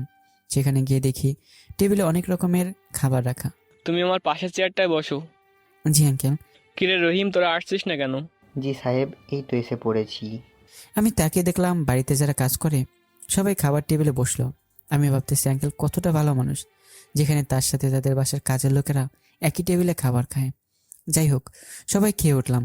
আঙ্কেল আমাকে রুমে নিয়ে বিশ্রাম করতে বলল। আমি তার কথা মতো চলে গেলাম বিশ্রাম নিতে। আমি রুমে গিয়ে ঘুমিয়ে গেলাম। বিকেল আঙ্কেলের ডাকে ঘুম ভাঙলো। এই বাবা ওঠো। জি আঙ্কেল। তাড়াতাড়ি ফ্রেশ হয়ে নিচে আসো তাড়াতাড়ি। আমি তোর কথা মতো ফ্রেশ হয়ে নিচে গেলাম। কোথাও বের হবে নাকি আঙ্কেল? হোম, চলো আমার সাথে। তারপর আঙ্কেলের সাথে বের হলাম। এখন অন্য একটা গাড়ি নিল, অন্য ব্র্যান্ডের। যাই হোক, গাড়ি ধুটে বসলাম। গাড়ি গিয়ে থামলো একটা শপিং মলের সামনে। এই কি আঙ্কেল, কোনো কিছু কেনাকাটা করবেন নাকি এখানে আসলেন যে? হোম, চলো ভিতরে, তোমার জন্যই এসেছি। তারপর ভিতরে গেলাম। আঙ্কেল তার পছন্দ মতো অনেক দামি জামা প্যান্ট ও জুতো কিনে দিল। আমি কিনতে মানা করেছিলাম কিন্তু শোনেনি। তারপর আবার একটা ব্র্যান্ডের দামি ঘড়ি ও ওয়ানপ্লাসের একটা ফোন কিনে দিল। কেনাকাটা করে আবার বাসায় ফিরলাম। সন্ধ্যায় আমি বসেছিলাম রুমে, তখনই আঙ্কেল আসলো। আচ্ছা, তোমার তো পড়াশোনা করতে হবে। জি আঙ্কেল। হোম, তুমি তো একটা কলেজে পড়ালেখা করো, ওখানে পড়বে নাকি নতুন কলেজে ভর্তি হবে? আঙ্কেল আমি আগের কলেজে পড়তে চাই, কারণ ওখানে আমার বন্ধুরা আছে যারা আমার জন্য অনেক কিছু করেছে। তবে সেটা তো অনেক দূর, আর তাছাড়া তোমার পরিবার যদি তোমাকে দেখে, তাহলে তারা যদি ফিরিয়ে নিতে আসে, তাহলে কি করবে? তাহলে আবার কি, আমি তো এখন থেকে তাদের চিনি না, আর আমি তাদের কাছে ফিরে যাব না। তুমি যদি ফিরে যাও সমস্যা নেই, তবে আমি তোমাকে যে দায়িত্বটা দিয়েছি সেটা সঠিকভাবে পালন করতে হবে। জি, সেটা তো করতে হবে। গরিবদের কষ্ট আমি বুঝি। গরিব তবুও না থাকতে অবহেলিত হয়, সেটা একটু হলেও কষ্ট কম। আর আমি তো থাকা অবস্থায় অবহেলিত হয়েছি। বাবা, আমি বুঝি, মন খারাপ করো না। শোনো, কালকে তোমাকে ওখানে আমি গিয়ে আমি নিজেই ভর্তি করিয়ে দিব। আর ওখানে আমার একটা বাড়ি আছে, ওইখানে থাকবা তুমি। আর আমার কোম্পানিটাও ওইখানে, তাই তোমার অনেক সুবিধা হবে। জি আঙ্কেল। আচ্ছা, তুমি টিভি দেখো, মোবাইল তো চার্জে, টিপতে পারবে না, কিছুক্ষণ টিভি দেখে সময় কাটাও। হ্যাঁ আঙ্কেল। তারপর আঙ্কেল চলে গেল। আমি কিছুক্ষণ টিভি দেখলাম, আঙ্কেল খেতে ডাকলো। তারপর আঙ্কেলের সাথে খাবার খেতে রুমে আসলাম। তারপর মোবাইল চার্জার থেকে নিয়ে কিছুক্ষণ টিপে ঘুমিয়ে পড়লাম। পরের দিন সকালবেলা খুব ভোরে ঘুম ভাঙলো। আমি ওয়াশরুমে গিয়ে ফ্রেশ হলাম। তারপর একটু হাঁটাহাঁটির জন্য ছাদে গেলাম। কিছুক্ষণ ছাদে বসে বসে গান শুনলাম। Good morning. Good morning uncle. এই নাও চা। আরে আঙ্কেল, আপনি কষ্ট করে ছাদ পর্যন্ত চা নিয়ে আসলেন কেন? আপনার তো অনেক কষ্ট হয়েছে। আমিও খুব সকালে ঘুম থেকে উঠে ছাদে আসি। আজকে এসে দেখি তুমি দাঁড়ানো, তাই ভাবলাম চা নিয়ে আসি। দুজনে চা খেতে খেতে সকালে সূর্য দেখবো। ও আচ্ছা আচ্ছা আঙ্কেল, তবুও তো আপনার কষ্ট হয়েছে। আরে বাদ দাও তো। তারপর আঙ্কেলের সাথে কিছু সময় গল্প করলাম। আরে আমার তো মনেই নেই আজকে তোমার কলেজে যাব। জি আঙ্কেল, আমারও। আচ্ছা চলো, নিচে গিয়ে তুমি রেডি হয়ে খাবার খেতে আসবা। আচ্ছা আঙ্কেল। হুম। চলো বলে হাঁটা শুরু করলো। আমি আঙ্কেলের পিছু পিছু নেমে রুমে চলে গেলাম। সেখানে গিয়ে রেডি হয়ে নিচে আসলাম। তারপর খাবার খেলাম। তারপর দুজনে একসাথে বের হলাম গাড়ি নিয়ে। আমার বাসস্থান, মানে আমার যে শহরে থাকা হয়েছে এতদিন, সেই শহরের দিকে রওনা দিলাম কলেজে যাওয়ার জন্য। 1 ঘন্টা পর কলেজে পৌঁছেও গেলাম। গিয়ে আঙ্কেলের সাথে প্রিন্সিপালের রুমের দিকে গেলাম। আমি স্যারকে সালাম দিলাম এবং রুমে আসার জন্য অনুমতি চাইলাম। স্যার আমাকে দেখে তো অবাক। কি অবাক হলি কেন ওর দিকে তাকিয়ে? আরে শফিক, তুই কোথা থেকে আসলি? আর তুই লিমনের সাথে কেন, বুঝলাম না। আর লিমনই বা তোর সাথে আসলো কি করে? বুঝবি কি, সবই আল্লাহর চাওয়া। ওকে আমি নদীর পাড়ে অজ্ঞান অবস্থায় পেয়েছি। এতদিন অসুস্থ ছিল, তাই সুস্থ হওয়ার পর ওকে কলেজে নিয়ে আসলাম। আর এখানে এসে দেখি বাইরে তোর নাম দেওয়া। তারপর তো তোর দিকেই তাকিয়ে। তুই আমার বন্ধু নজরুল। বন্ধু, তোর সাথে অনেকদিন ধরে যোগাযোগ নেই। বিদেশ থেকে আসলি কবে? এই তো 6 মাস 15 দিন হলো চলে যেতাম আমি, কিন্তু ও অসুস্থ ছিল তাই যায়নি। ও সব কিছু ঠিকঠাক করে দিয়ে চলে যাব। তার মানে আঙ্কেল আর স্যার আপনার বন্ধু? বাবা, এখন আমি ওর সাথে কথা বলে যাব। তোমার আর তো কোনো সমস্যা হবে না। নজরুল লিমন কিন্তু এখানে ওর পরিবার ছাড়াও থাকবে। তুই সবসময় খেয়াল রাখবি ওর পরিবার। ওর উপর অধিকার খাটাতে আসলে খাটাতে দিবি না। অবশ্যই, ও এখানে ওর মতো চলবে, কেউ কিছু করতে পারবে না। আমি সবসময় ওর সাথে আছি। আচ্ছা ভাই, তুই আমাকে কিছুটা হলেও নিশ্চিন্ত করলি। আরে ভাই, তুই চিন্তা করিস না তো। আর লেমন কোনো সমস্যা হলে আমাকে বলবি, আমি সবসময় তোর পাশে থাকবো। জি স্যার। আরে শফিক, কি দাঁড়িয়ে দাঁড়িয়ে কথা বলছিস? বস, চা খাই একসাথে। আর লিমন, তুই কি ক্লাসে যাবি? স্যার আমার কাছে কোনো বই নেই। সমস্যা নেই, তুই ক্লাসে যা, আমি বলে দেবো স্যারকে। আচ্ছা বাবা শোনো, তুমি চাইলে ক্লাসে যাও, বন্ধুদের সাথে দেখা করো। আর ক্লাস শেষ হলে আমাকে কল দিবা। আমি তো এখন বাসায় যাব, তাই তুমি কল দিলে আমি গাড়ি পাঠিয়ে দিব, তুমি চলে যাবে। জি আঙ্কেল বলে এই ক্লাসের দিকে হাঁটা শুরু করলাম। আজকে অনেক খুশি খুশি লাগতেছে। অনেকদিন পর আমার প্রাণপ্রিয় বন্ধুদের সাথে দেখা হবে, এসব ভাবতে ভাবতেই ক্লাসরুমের সামনে চলে আসলাম। স্যার আসতে পারি? তখনই স্যার সহ সবাই আমার দিকে তাকালো। সবার চোখ বড় বড় হয়ে গেল। আরে লিমন, তুই স্যার কি তোর জন্যই ফোন দিয়েছে? বই খাতা নেই? জি স্যার। আচ্ছা, ভিতরে আয়। তুই বেঁচে আছিস তাহলে? জি স্যার, আল্লাহ বাঁচিয়ে রেখেছে। আচ্ছা, যা বস। আমি গিয়ে বন্ধুদের সাথে বসলাম, কিন্তু বিষয়টি হলো ওরা আমার দিকে একবার ফিরেও তাকালো না, আর কথা বললো না। এই তো আমি অবাক। ওরা তো আমার সাথে কথা বলার সাথে থাকতেই পারতো না, কিন্তু এখন হলোটা কি? স্যারের ক্লাস শেষ করে কিছু সময় ব্রেক টাইম, ওরা আমার পাশ দিয়ে বের হয়ে গেল। দেখলাম ওদের সাথে নতুন একজন আছে, তবে এখন কথা বললো না। আমি ওদের পিছু পিছু গেলাম। ওরা এক জায়গায় গিয়ে বসলো, আমি ওদের পাশে বসলাম। এখানে আপনার কাজ কি? দেখছেন না আমরা বন্ধুরা মিলে আড্ডা দিচ্ছি। কি হয়েছে ভাই তোদের? তোরা আমার সাথে তেমন ব্যবহার করছিস কেন? আরে আপনি কে আমাদের সাথে তুই তুকারি করছেন? আরে ভাই, আমি তোদের বন্ধু লিমন। আমাকে এই কয়দিনে বলে গেছিস? আমাদের লিমন নামে কোনো বন্ধু নেই। এক সময় ছিল, কিন্তু সে আমাদের কষ্টটা না বুঝে আত্মহত্যা করেছে এবং তার জন্য অনেক কাঁদতে হয়েছিল আমাদের। ভাই তোরা শুধু তোদের কষ্টটার কথাই ভাবলি? আমি যে কি কি কষ্ট সহ্য করেছি এবং আমাকে চোরও বানানো হয়েছিল, সেটা খুব লজ্জা ছিল, তাই তো আমি এই কাজটা করতে বাধ্য হয়েছি। আর তোরা আমার সাথে এমন ব্যবহার করবি বলেই কেঁদে দিলাম। আরে আরে ভাই, কাঁদছিস কেন? জানিস তোর জন্য আমাদের কতটা কষ্ট হয়েছিল। আমরা তোকে অনেক খোঁজার পরেও যখন পাইনি, তখন তো মনে করেছি তুই আর বেঁচে নেই। ভাই, তোর জন্য চিন্তা করতে করতে এখনো আর হাসি খুশি থাকতে পারি না। ভাই আমার ভুল হয়ে গেছে, আর কখনো এমন কাজ করবো না যাতে তোরা কষ্ট পাস। আরে বাদ দে ভাই, তোর উপর খুব অভিমান ছিল তাই তোর সাথে এমন ব্যবহার করেছি। আচ্ছা ভাই, তবে তুই বাঁচলি কি করে? শোন তাহলে, তারপর আঙ্কেল আমাকে বাঁচিয়ে কি কি করেছে এবং আমার উপর যে দায়িত্ব দিয়েছে তা সব কিছু বললাম। ওহ, তাহলে তো ভালো। তোমাকে আর কোনো অবহেলা সহ্য করতে হবে না। তবে কষ্ট তো আছেই। আচ্ছা, কে তুমি? তোমাকে তো চিনলাম না।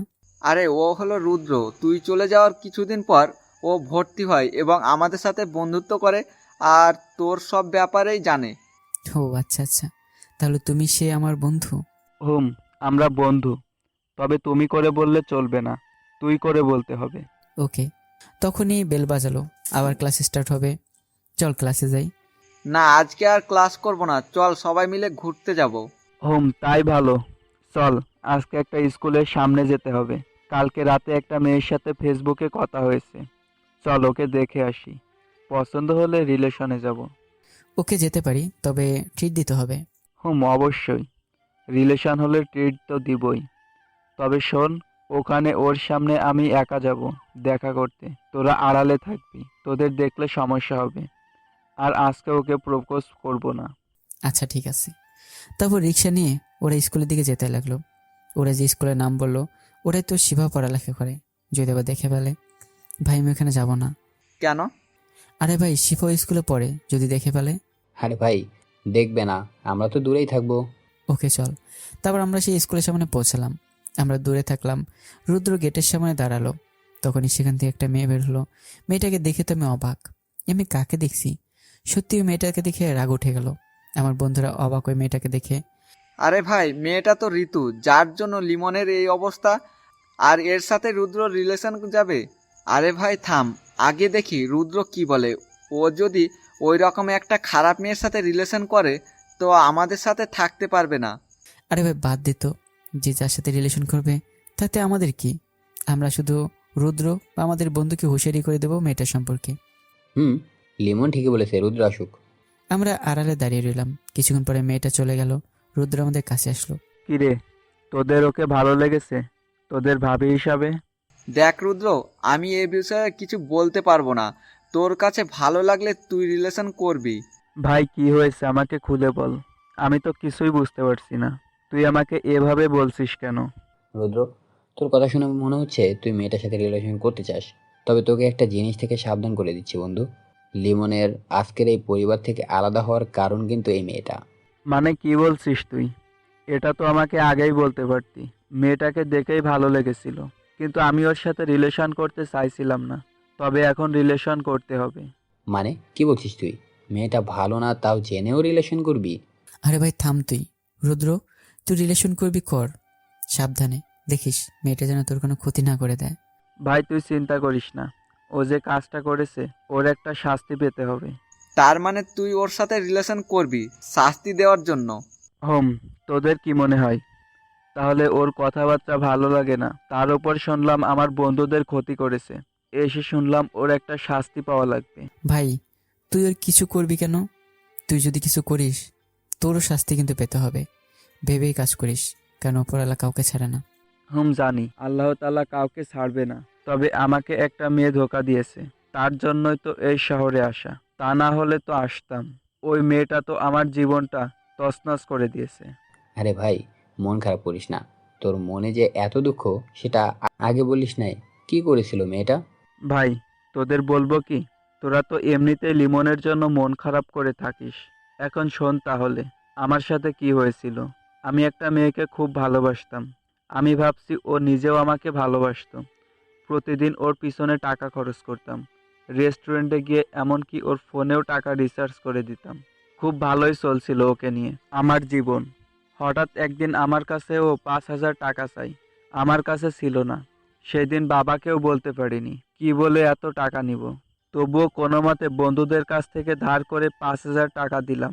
সেদিন রাতে ও আমার ফোন ধরেনি, আর কল দিলেও বিজি বলতো। মাথা গরম হয়ে গেছিল, তবুও মন শান্ত করে রাখলাম। সকালবেলা কল দিলাম, আবার ধরলো। আসলে ফোনটা আমার ভাই নিয়েছিল, তাই রাতে তোমার নাম্বার ব্লক করে ভাইয়াকে দিয়েছিলাম।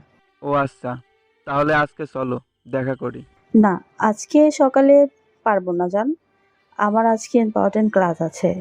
কি এখন দেখা করব না বলে রাগ করে ফোনটা কেটে দিলাম।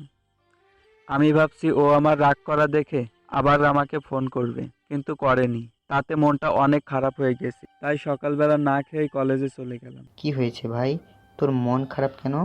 বলিস না বন্ধু। তারপর ওকে সব খুলে বললাম। আরে চিন্তা করিস না, চল আজকে ক্লাস করব না, আমিও নাস্তা করিনি। চল একসাথে নাস্তা করে ঘুরতে যাব। হয়তো ভাবি বিজি ছিল তাই ফোন ধরেনি। আমার ইচ্ছে ছিল না, তবুও আসিফ জোর করে নিয়ে গেল রেস্তোরাঁয়। সেখান থেকে খাওয়া দাওয়া করে হাঁটতে লাগলাম দুজন ইচ্ছে মতো। হঠাৎ এক জায়গায় চোখ পড়ল, যা দেখে আমার শরীর কাঁপতে লাগলো, আমার বুক ফেটে যাচ্ছে কষ্টে। আশেপাশে তাকিয়ে দেখি আমরা আনমনে হাঁটতে হাঁটতে পার্কের দিকে চলে এসেছি। আসিফ দেখলো আমি ওইদিকে তাকিয়ে আছি। কিরে, ওইদিকে ওভাবে তাকিয়ে আছিস কেন? আমি কিছু বললাম না দেখে আসিফ সেদিকে তাকালো। আসিফের চোখও বড় বড় হয়ে গেল, কারণ ওখানে জিনিয়া বসা, ওর কোলে শুয়ে আছে অন্য একটা ছেলে। জিনিয়া এক হাত দিয়ে ছেলেটার মাথায় হাত বুলিয়ে দিস, আর ছেলেটা জিনিয়ার অন্য হাত ধরে বসা। আমি ওই দিকে হাঁটা শুরু করলাম, আসিফও আমার সাথে আসতে শুরু করলো। বাহ, তাহলে এই জন্যই রাতে ফোন বিজি ছিল। আমার কণ্ঠ শুনেই জিনিয়া লাফিয়ে উঠলো, আমাকে দেখেই ভয়ার্ত দৃষ্টিতে আমার দিকে তাকালো। আরে ভাই, কে আপনারা? আর কার ফোন রাতে বিজি ছিল? আরে তুই বুঝছিস না কার কথা বলছি এতক্ষণ? তুই যার কোলে শুয়েছিলি। এসব কি শুনছি জিনিয়া? সে তোমার কে হয় যে তাকে দেখেই লাফিয়ে উঠলে আর এখনো ভয় পাচ্ছ? বিশ্বাস করো রুদ্র, আমার ওর সাথে কোনো সম্পর্ক নেই। আমি শুধু ওর সাথে ঘুরতে এসেছি। দৌড়ে এসে পা ধরে। আমি ওকে উঠিয়ে একটা থাপ্পড় মারলাম। ছেলেটা এসে ওকে একটা থাপ্পড় মারলো। তুই এত খারাপ মেয়ে জানতাম না, একসাথে দুজনের সাথে রিলেশন করিস, ছি। আচ্ছা, আমার কালকের দেওয়া টাকাগুলো কোথায়? ওগুলো তো আমার কাছে নেই এখন। আবার একটা থাপ্পড় দিলাম। আসিফ, ওর ব্যাগটা চেক করো। বন্ধু, 10,000 টাকা আছে? সব নেই। ওর পিছনে যা খরচ করেছি সব উসুল করব। রুদ্র, আমাকে ক্ষমা করে দাও, আর কখনো এমন করবো না। আমি ওকে আর একটা থাপ্পড় মারলাম। তোর মতো বেঈমানকে ক্ষমা করা যায় না। ওই, আমার কাছ থেকে যা টাকা নিয়েছিলি সব দে। আরে ভাই, তুই কান্না করছিস কেন? একটা ধোঁকাবাজির জন্য? চল তোকে বাসায় দিয়ে আসি। তারপর আসিফ আমাকে বাসায় দিয়ে ও বাসায় চলে যায়। সেখান থেকেই আমার জীবন পাল্টে গেল।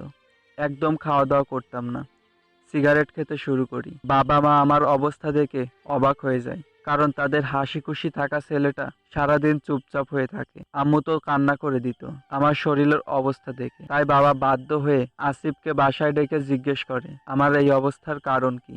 আসিফও আমার অবস্থা দেখে কষ্ট পেল, তাই বাবাকে জিনিয়ার কথা সব বলে দিল। বাবা এসব শুনে কি করবে, তাই আমাকে তোদের এখানে, মানে আমাকে আমার মামার কাছে পাঠিয়ে দেয়। তারপরেরটা তো তোদের এখানে। রুদ্র বলা শেষ। ভাই তুই মন খারাপ করিস না, আল্লাহ যা করে ভালোর জন্যই করে। তুই দেখতে থাক ওই মেয়েটার আমি কি করি। আমাদের সবার চোখে পানি এসে গেছে। ভাবছি মেয়েদের বিশ্বাস করব কিভাবে। যাই হোক, ওখান থেকে আবার একটা রিক্সা নিয়ে কলেজের সামনে আসলাম। তারপর আঙ্কেলকে ফোন দিলাম, সে গাড়ি পাঠিয়ে দিল। তারপর ওদেরকে বলে আমি গাড়িতে উঠে আঙ্কেলের বাড়িতে যেতে লাগলাম। অন্যদিকে শিবা তখন বের হয়েছিল, কারণ ওরও ব্রেক টাইম হয়েছিল। তখন দূর থেকে দেখলো আমার বন্ধুরা দাঁড়িয়ে আছে। তার পাশে আমার মতো একজনকে দেখিয়েও চমকে উঠলো। ও আমার কাছে আসতে যাবে তার আগে থেমে গেল আর ভাবতে লাগলো, লিমন ভাই এখানে আসবে কি করে? আর আসলেও তো বাড়িতে আসবে। ধুর, বেশি ভালোবাসি তো, তাই মনে হয় শুধু চোখেই তাকে দেখি। কবে যে ফিরবে সে নাকি আমার আজীবন অপেক্ষা করতে হবে কে জানে। আবার ভাবলো একবার চেক করে আসি ওটা আসলেই লিমন ভাইয়া কিনা। কিন্তু এবার তাকে দেখে ওখানে আর কেউ নেই, তাই শিফাও আর সামনে বাড়ালো না। মনের ভুল ভেবে ক্লাসরুমে চলে গেল ক্লাস করতে। যাই হোক, আমি পৌঁছে গেলাম আঙ্কেলের বাড়িতে। এই বাড়িটা অনেক সুন্দর। আমি ভিতরে গেলাম, দেখি আঙ্কেল সোফায় বসা। আমাকে তার পাশে বসতে বলল। আমি গিয়ে তার পাশে বসলাম। বন্ধুরা তোমাকে দেখে অবাক হয়নি আজকে? হ্যাঁ আঙ্কেল, তা তো হয়েছিল সবাই, কিন্তু আমার বন্ধুরা আমার উপর রাগ করেছিল, অনেক অনেক কষ্টে রাগ ভাঙাতে হয়েছিল। রাগ করবে, তা স্বাভাবিক, কারণ ওরা তোমাকে খুব ভালোবাসে। তা তোমার কথা শুনেই বুঝতে পেরেছি। হ্যাঁ আঙ্কেল, রাগ ভাঙিয়ে দিয়েছি। ওরা খুব কষ্ট পেয়েছিল আমার জন্য। ওহম, শোনো, তোমাকে তোমার আন্টি ও আমার মেয়ের সাথে পরিচয় করিয়ে দিই, আসো। তারপর আঙ্কেল তাদের ডাক দিল, তারা চলে আসলো। আমি তাদের সালাম দিলাম এবং আঙ্কেল তাদের সাথে পরিচয় করে দিল। তাদের কথাবার্তা দেখে বুঝতে পারলাম তারা আঙ্কেলের মতো সৎ এবং ভালো মনের মানুষ। শোনো, আমি তোমাকে আগেই এখানে নিয়ে আসতে পারতাম, কিন্তু আনিনি, কারণ আমি চেয়েছিলাম না তোমার পরিবার যেখানে থাকে সেখানে তোমাকে না রাখতে। কিন্তু তুমি এখানেই থাকতে চাও, তাই আবার নিয়ে আসলাম এখানে। আঙ্কেল, আমি চাই এখানে মানবতা আনতে, কারণ এখানে কোনো মানবতা নেই। না আছে একজন বাবার, না আছে একটা পরিবারের, না আছে একজন ব্যবসায়ীর, না আছে একজন শিক্ষকের। বাবা সবসময় ন্যায়ভাবে চলবে, কোনো অন্যায় করবে না এবং সবাইকে অন্যায় থেকে বিরত রাখতে চেষ্টা করবে। আচ্ছা আম্মু, তিনি তো আমার ভাই, তাই না? আমি তার কোলে চড়বো। আরে মামুনি, এটা বলতে হয় নাকি? যাও। মেয়েটা দৌড়ে এসে আমার কোলে উঠলো, আমিও কোলে উঠালাম। মেয়েটার বয়স হবে 6 বছর। আচ্ছা আপু, তোমার নাম কি? আমার নাম মাইশা। এ কি হাসতেছো কেন? আমি আজকে অনেক খুশি, একজন ভাই পেয়েছি, তার সাথে ঘুরতে পারবো, গল্প করতে পারবো। আর আমি যদি তোমাকে ঘুরতে না নিয়ে যাই? তোমার চুল টেনে ছিঁড়ে ফেলবো, কামড় দিয়ে দাগ বসিয়ে দিব। আচ্ছা আচ্ছা, এত রাগ করতে হবে না। আমি তোমাকে নিয়ে অনেক ঘুরবো আর অনেক গল্প করব। আঙ্কেল আন্টি আমাদের কর্মকাণ্ড দেখে আসতেছে। আচ্ছা দুষ্ট, এখন ছাড়ো ওকে, আমার কোলে এসো। ও কলেজ থেকে এসেছে, ফ্রেশ হয়ে খেতে আসবে, তুমিও ওর সাথে খাবে। আচ্ছা আম্মু। বলে আমার গালে একটা পাপ্পি দিয়ে নেমে গেল। চলো, তোমার রুম আমি আজকে দেখিয়ে দিচ্ছি, আর তোমার সাথে আমার কিছু কথা আছে, চলো। আচ্ছা আঙ্কেল, বলেই তার পেছন পেছনে হাঁটতে লাগলাম। আমাকে একটা রুমে নিয়ে আসলো। এই রুমটা খুব সুন্দর করে সাজানো। আঙ্কেল বিছানায় বসলো, আমাকে বসতে বললো, আমিও বসলাম। শোনো বাবা, আসলে মাইশা আমাদের নিজেদের মেয়ে না। তোমার আন্টিকে আমি ভালোবেসে বিয়ে করছিলাম, কিন্তু পরে ডক্টরের কাছে জানতে পারি তোমার আন্টি মা হতে পারবে না, তাই আমরা মাইশাকে দত্তক নিই। তাই আমাদের তো বয়স হয়েছে, মাইশার দায়িত্বটা আমি তোমাকে দিতে চাই। আল্লাহ না করুক যদি আমাদের কিছু হয়ে যায়, তুমি ওকে দেখে রাখবা, ওকে মানুষের মতো মানুষ করে একটা ভালো ছেলের সাথে বিয়ে দিবা। আপনি চিন্তা করবেন না আঙ্কেল, আমি মাইশাকে এখনই নিজের আপন বোন ভাবি। ওর জন্য আমি সব করতে পারবো, ওর দায়িত্ব আমি পালন করব। যাক বাবা, দুশ্চিন্তা থেকে বাঁচালে। তোমাকে আরেকটা কথা বলা হয়নি। জি আঙ্কেল, বলুন। আমরা সিঙ্গাপুর যাব না, এখন থেকে এখানেই। আর তুমি আর মাইশা আমাদের ছেলে মেয়ে হয়ে থাকবা। আর তোমার আঙ্কেলকে কি বলে ডাকো জানি না, আমাকে মা বলতে হবে। আচ্ছা আন্টি। ওই, আচ্ছা আন্টি মানে? আরে সরি আম্মু। ঠিক আছে, কিন্তু আমাকে এত ভয় পেতে হবে না বাবা। জি আচ্ছা, আপনারা দুজন এখন থেকে আমার বাবা মা। বলে দুজনে দুগালে পাপ্পি দিল। আচ্ছা বাবা, এখন তাড়াতাড়ি ফ্রেশ হয়ে খাবার টেবিলে আসবে। আচ্ছা আম্মু। তারপর দুজনে চলে গেল। আমি ফ্রেশ হয়ে খাবার টেবিলে চলে গেলাম। একটা চেয়ার টেনে বসলাম। মাইশা বায়না ধরলো, সে আমার হাতে ছাড়া খাবার খাবেই না। তাই মাইশাকে আমার পাশে বসে খাইয়ে দিতে লাগলাম। খাওয়া শেষে আম্মু এসে দুজনে মুখ মুছে দিল। আচ্ছা মাইশা, এখন দুষ্টুমি না করে ঘুমাবে, বিকেলবেলা তোমাকে নিয়ে ঘুরতে যাব। আচ্ছা ভাইয়া। এখন আসো, আমার সাথে রুমে চলো, ঘুমাবে। আচ্ছা। বলে আমাকে একটা পাপ্পি দিয়েই আম্মু দুয়ের কাছে দিল দৌড়। কিন্তু আবার মাঝপথে থেমে গেল, আবার দৌড়ে আমার কাছে আসলো। কি হলো, চলে আসলে কেন? আমি তোমার সাথেই ঘুমাবো, তোমার গলা ধরে। কি, আমি তখন ঘুমাবো না? না, তোমাকে আমার সাথে ঘুমাতে হবে। মেয়েটা আমার ভাই, পাগল হয়ে গেছে। এখন ঠেলা সামলাও, যাও লিমন, এখন ওর সাথে রুমে গিয়ে ঘুমাও। আবার বেশি জ্বালিও না, তোমার ভাইকে দুষ্টুমি কম করে ঘুমাবে। আচ্ছা আপু। বলে আমার কোলে উঠে গেল। তারপর মাইশাকে নিয়ে রুমে চলে গেলাম। দুজনে শুয়ে পড়লাম। মাইশা আমার গলা ধরে গায়ের উপরই পা দিল। সত্যি এটা খুব ভালো লেগেছে। বোনটা আমায় কত ভালোবাসে, তার উপর আবার নতুন বাবা মায়ের ভালোবাসা। না, এখন থেকে আমাকে গড়ে উঠতে হবে, আব্বুর দেওয়া সব দায়িত্ব পালন করতে হবে। এসব ভাবতে ভাবতে ঘুমিয়ে পড়লাম। ঘুম ভাঙলো ফোনের শব্দে। ঘুম ঘুম চোখে ফোনের দিকে তাকিয়ে দেখি সিএম কল দিয়েছে। আমি রিসিভ করলাম। লিমন, কোথায় তুই? বের হবি না? হব, তবে আমার সাথে আমার বোন আসতে পারে যদি ওর ঘুম ভাঙে। ও আচ্ছা, নিয়ে আয়, আমরা আমাদের আড্ডাখানায় আসি, চলে আয়। আচ্ছা বলে ফোন কেটে দিলাম। আমি উঠে মাসের দিকে তাকিয়ে দেখি আমার দিকে রাগে চোখে তাকিয়ে আছে। এ কি বোন, এভাবে তাকিয়েছিস কেন? মাইশা উঠে আমার চুল ধরে টানতে লাগলো। এ কি আপু, আমি কি করেছি, চুল ছাড়। এদিকে আমাদের ডাকাডাকি শুনে নতুন আম্মু এবং আব্বু দুজনে আসলো। এ কি মাইশা, ছাড়ো, লিমন ব্যথা পাচ্ছে তো। না, ছাড়বো না, ভাইয়া আমাকে নিতে যায়নি ঘুরতে। এটা শুনে মা বাবা দুজনে এসে দিল। আচ্ছা বোন, আমার ভুল হয়ে গেছে, এবারের মতো মাফ কর। আচ্ছা যাও, এবারের মতো মাফ করলাম। আমার এরকম ভুল করলে তোমার একদিন কি আমার একদিন? আচ্ছা পিচ্ছি বড়ি, এখন আম্মুর সাথে গিয়ে রেডি হও, তাড়াতাড়ি আমরা বের হব। আচ্ছা তুমি রেডি হও, আমি তার মধ্যেই চলে আসবো। তারপর আমি আর মাইশা দুজনে রেডি হয়ে বের হলাম। রিক্সা নিয়ে বন্ধুদের কাছে যেতে লাগলাম। আর আমার নতুন আব্বু বলেছিল গাড়ি নিয়ে যেতে, কিন্তু বিকেলবেলাটা রিক্সা করে যাওয়াটা উপভোগ করতে চাই বলে গাড়ি নিয়ে নিই। পৌঁছে গেলাম আড্ডাখানায়। এই তো লিমন এসে গেছে ওর বোন নিয়ে। এসে গেছি রে। কি অবস্থা তোদের? এই তো তোর জন্য অপেক্ষা করছিলাম। আমি মাইশাকে কোলে নিয়ে ওদের সাথে বসলাম। মাইশার হাতে ফোনও দিলাম, ও ফোন নিয়ে ব্যস্ত, আর আমি আড্ডা দিতে। দোস্ত, ঋতু আসতেছে এখানে হঠাৎ। কি বলিস? তাহলে তো আমার উঠতে হবে, ও আসলে আমি থাকতে পারবো না। দোস্ত, আমি তোর সমস্যাটা বুঝি, কিন্তু দেখ, ও হঠাৎ বলছে এখানে আসতেছে। রুদ্র, তুই আমার কথাই রাগ করতে পারোস, কিন্তু আমায় এটা বলতেই হবে ভাই।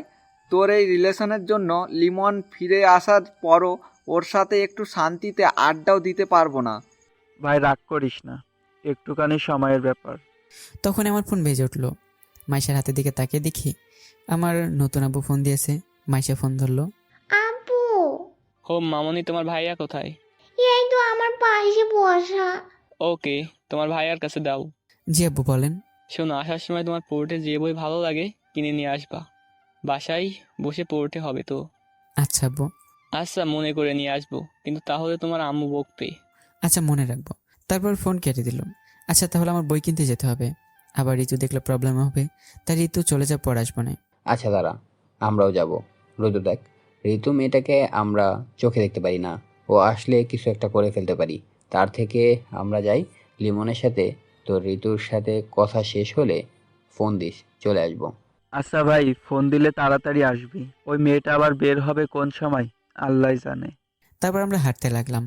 আমার আপনি কিছু খাবে নাকি? তুমি বুঝলে কি করে আমার কিছু খেতে ইচ্ছে করছে? আচ্ছা তোমার কি খেতে ইচ্ছে করছে এখন? আমি এখন আইসক্রিম খাবো।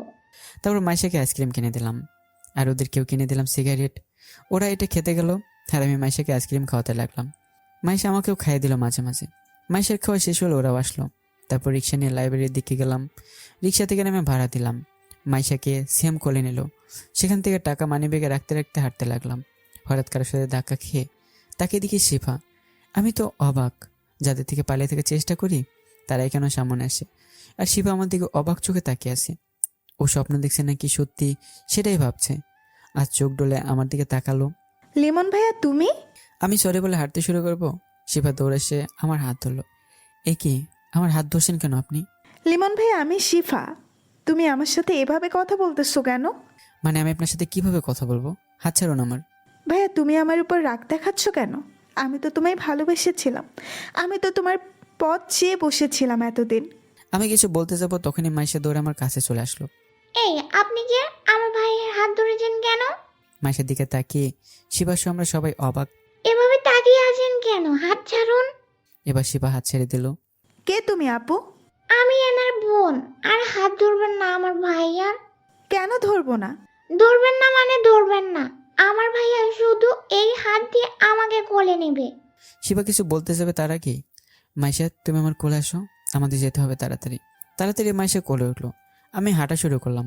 শিবা মনে মনে ভাবলো, এবার তোমাকে পেয়েছি, এবার আর ছাড়া যাবে না, যেভাবে হোক তোমাকে বাসায় ফেরাতেই হবে। আমরা লাইব্রেরি থেকে বের হলাম বই নিয়ে। শিবা আমাদের দেখে লুকিয়ে গেল। আমরা রিক্সা নিয়ে বের হলাম আড্ডাখানার দিকে, কারণ ঋতুকা নাকি এগিয়ে দিয়ে যেতে গেছে রুদ্র। শিফাও একটা রিক্সা নিল এবং আমাদের পিছু পিছু আসতে লাগলো। আমরা আড্ডাখানায় পৌঁছে গেলাম। রিক্সা থেকে নেমে আমরা ভাড়া মিটে আড্ডা দিতে বসলাম। শিফা লুকিয়ে এক জায়গায় বসে থাকলো। সন্ধ্যা হয়ে গেল, আমরা উঠলাম। আচ্ছা আমি তাহলে আসি, কাল কলেজে দেখা হবে। আচ্ছা তাড়াতাড়ি আসিস। আচ্ছা পনি চলো, আমরা এখন বাসায় যাব। চলো। তারপর মাইশাকে কোলে নিয়ে রাস্তায় এসে একটা রিক্সা নিয়ে বাসার দিকে যেতে লাগলাম। অন্যদিকে শিপা আর পিছু নিতে পারলো না, ওর অনেক দেরি হয়ে গেছে। তাই ও কালকে কলেজে এসে আমাকে ধরবে ভেবে বাসার দিকে হাঁটা শুরু করলো। আমি আর মাইশা বাসায় পৌঁছালাম। কি করতে কেমন লেগেছে মামনি? আম্মু, আজকে আমার খুব ভালো লেগেছে। ভাইয়ার বন্ধুগুলো খুব ভালো। আর ভাইয়া সবার থেকে ভালো ভাইয়া। তা বুঝতে পারছি। লিমনকে নিশ্চয়ই খুব জ্বালিয়েছ। না না আম্মু, ও আমার কিউট দুষ্টু মিষ্টি বোন, আমাকে একটুও জ্বালায়নি। ও আচ্ছা যাও, ফ্রেশ হয়ে নাস্তা করতে আসো। আচ্ছা আম্মু বলে রুমের দিকে হাঁটা শুরু করলাম। আমি ফ্রেশ হয়ে নিচে আসলাম। আম্মু আব্বু মাইশা দুজনে আসলো। লিমন বই কিনে এনেছে তো? জি আব্বু। ও আচ্ছা, তুমি তো সবার থেকে অনেক পিছিয়ে পড়ে গেছো। এখন থেকে পড়াশোনা করবে ঠিকভাবে। হ্যাঁ আব্বু। আমিও পড়ালেখা করব ভাইয়ার সাথে। আরে মামুনি, তোমাকে তোমার আম্মু পড়াবে। মামুনি, তোমার ভাইয়ার পড়ার সময় ডিস্টার্ব করবা না। আচ্ছা। আচ্ছা এখন থামো, সবাই নাস্তা খাওয়া শুরু করো। তারপর সবাই একসাথে নাস্তা করলাম এবং আমি চলে গেলাম পড়ার টেবিলে। অনেকদিন পড়ালেখা করিনি, একটা বই নিয়ে পড়া শুরু করলাম। অন্যদিকে শিফা বাসায় গিয়ে, ফুপু, ফুপু, কি হয়েছে মা, এভাবে চিৎকার করছিস কেন? লিমন ভাইয়া বেঁচে আছে আর সে এখানেই থাকে। কি বলছিস মা? তুই ওকে দেখছিস? আমি ওর উপর অনেক অন্যায় করে ফেলেছি। সব কিছুর জন্য ক্ষমা চেয়ে ওকে আমার বাসায় ফিরে আনবো।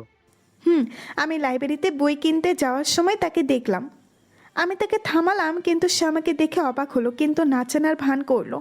তাই সত্যি নাকি? ওকে পাবো কি করে এখন? আমার কাছে মোবাইল থাকলে আমি তখনই বাসায় কল দিতাম, কিন্তু মোবাইল তো নেই।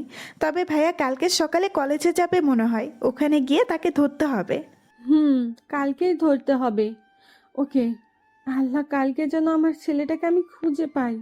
মা, আপনি চিন্তা করিয়ে না, আমি ওর পায়ে ধরে হলেও ওকে বাসায় ফিরিয়ে আনবো, যদি ওকে খুঁজে পাই। ওই যে তুই চুপ থাক। বলে ওখান থেকে চলে গেল। ভাবিয়া মন খারাপ করে রুমে চলে গেল। ঋতু কিছুই বলছে না ভয়ে। যাই হোক, সবাই রুমে গিয়ে অপেক্ষা করতে লাগলো কখন সকাল হবে আর আমার দেখা পাবে। এদিকে আমি পড়ালেখা করছি, তখনই আমার আম্মু আর আব্বু আর মাইশা রুমে আসলো। লিমন, কোন একটা মেয়ে নাকি তোমার হাত ধরেছে আজকে? ও, আপনাদের তো একটা কথা বলাই হয়নি। আজকে আমার ফুফাতো বোন আমাকে দেখে ফেলেছে আর ও আমার হাতও ধরেছে। ও তাই, ও তোমাকে দেখে ফেলেছে? বাসায় গিয়ে যদি বলে দেয়? বাদ রেখেছে নাকি এতক্ষণে? এখন যখন তখন আমার পরিবার আমার সামনে আসতে পারে। এখন কি করব ভেবে পাচ্ছি না। শোনো লিমন, এটা সম্পূর্ণ তোমার ব্যক্তিগত সিদ্ধান্ত। তুমি চাইলে তোমার পরিবারের কাছে ফিরে যেতে পারো, আবার তুমি চাইলে তাদের শাস্তিও দিতে পারো তাদের কাছে না ফিরে গিয়ে। শোনো, তুমি ছেলেটার মাথায় এত টেনশন দিও না তো। ছেলেটা কত বড় রোগ থেকে সবে সুস্থ হয়েছে। ভাইয়া তুমি কিন্তু কোথাও যাবে না, আমি কিন্তু তোমার ছাড়া থাকতে পারবো না। না, আমি তো মাই ছেড়ে কোথাও যাব না। আমি মাইশের গাল টেনে দিলাম। আচ্ছা এখন চলো, সবাই খাবার খাবে। চলো, আমি ভাইয়ের সাথে খাবার খাবো। তারপর সবাই খাবার টেবিলে খেতে গেলাম। মাইশা আমার পাশের চেয়ারে বসলো, ও আর আমি একসাথে খেলাম। এভাবে খাওয়া শেষ করলাম। এবার ঘুমাতে যাওয়ার পালা। এখন মাইশা আমার সাথে ঘুমাবো বলে বায়না করছে। মাইশামা, আমি তোমাকে ছাড়া ঘুমোতে পারি না। তুমি প্রতিদিন বিকালবেলা ভাইয়ের সাথে ঘুমাবে, আর রাতে আম্মুর সাথে, ঠিক আছে? আচ্ছা মা। তারপর যে যার রুমে গিয়ে ঘুমিয়ে পড়লো। পরদিন সকালবেলা আমার মনে হচ্ছে কি আমার গলা ধরে, গায়ে পা দিয়ে, নাক ধরে টানাটানি করছে। এবার কানে কামড়ও দিয়ে দিল। আমি আউচ বলে লাফিয়ে উঠলাম। তাকে দেখে মাইশা জোরে জোরে হাসতেছে। সব ব্যথা শেষ হয়ে গেল নিষ্পাপ হাসি দেখে। এই দুষ্টুটা, আমার ঘুম ভাঙালে কেন? তো কি করব, তোমাকে কতক্ষণ ধরে ডাকতেছি, উঠতেছো না, তাই তো কামড় দিলাম। আমি তো ব্যথা বেশি খুব। একটু মন খারাপের ভান করলাম। মাইশা মন খারাপ করে ফেললো, মনে হচ্ছে এক্ষুনি কেঁদে দেবে। তুমি বেশি ব্যথা পেয়েছো তাই না ভাইয়া? আমি আর তোমায় কামড় দেব না। আরে আমার আপনি মন খারাপ করছে কেন?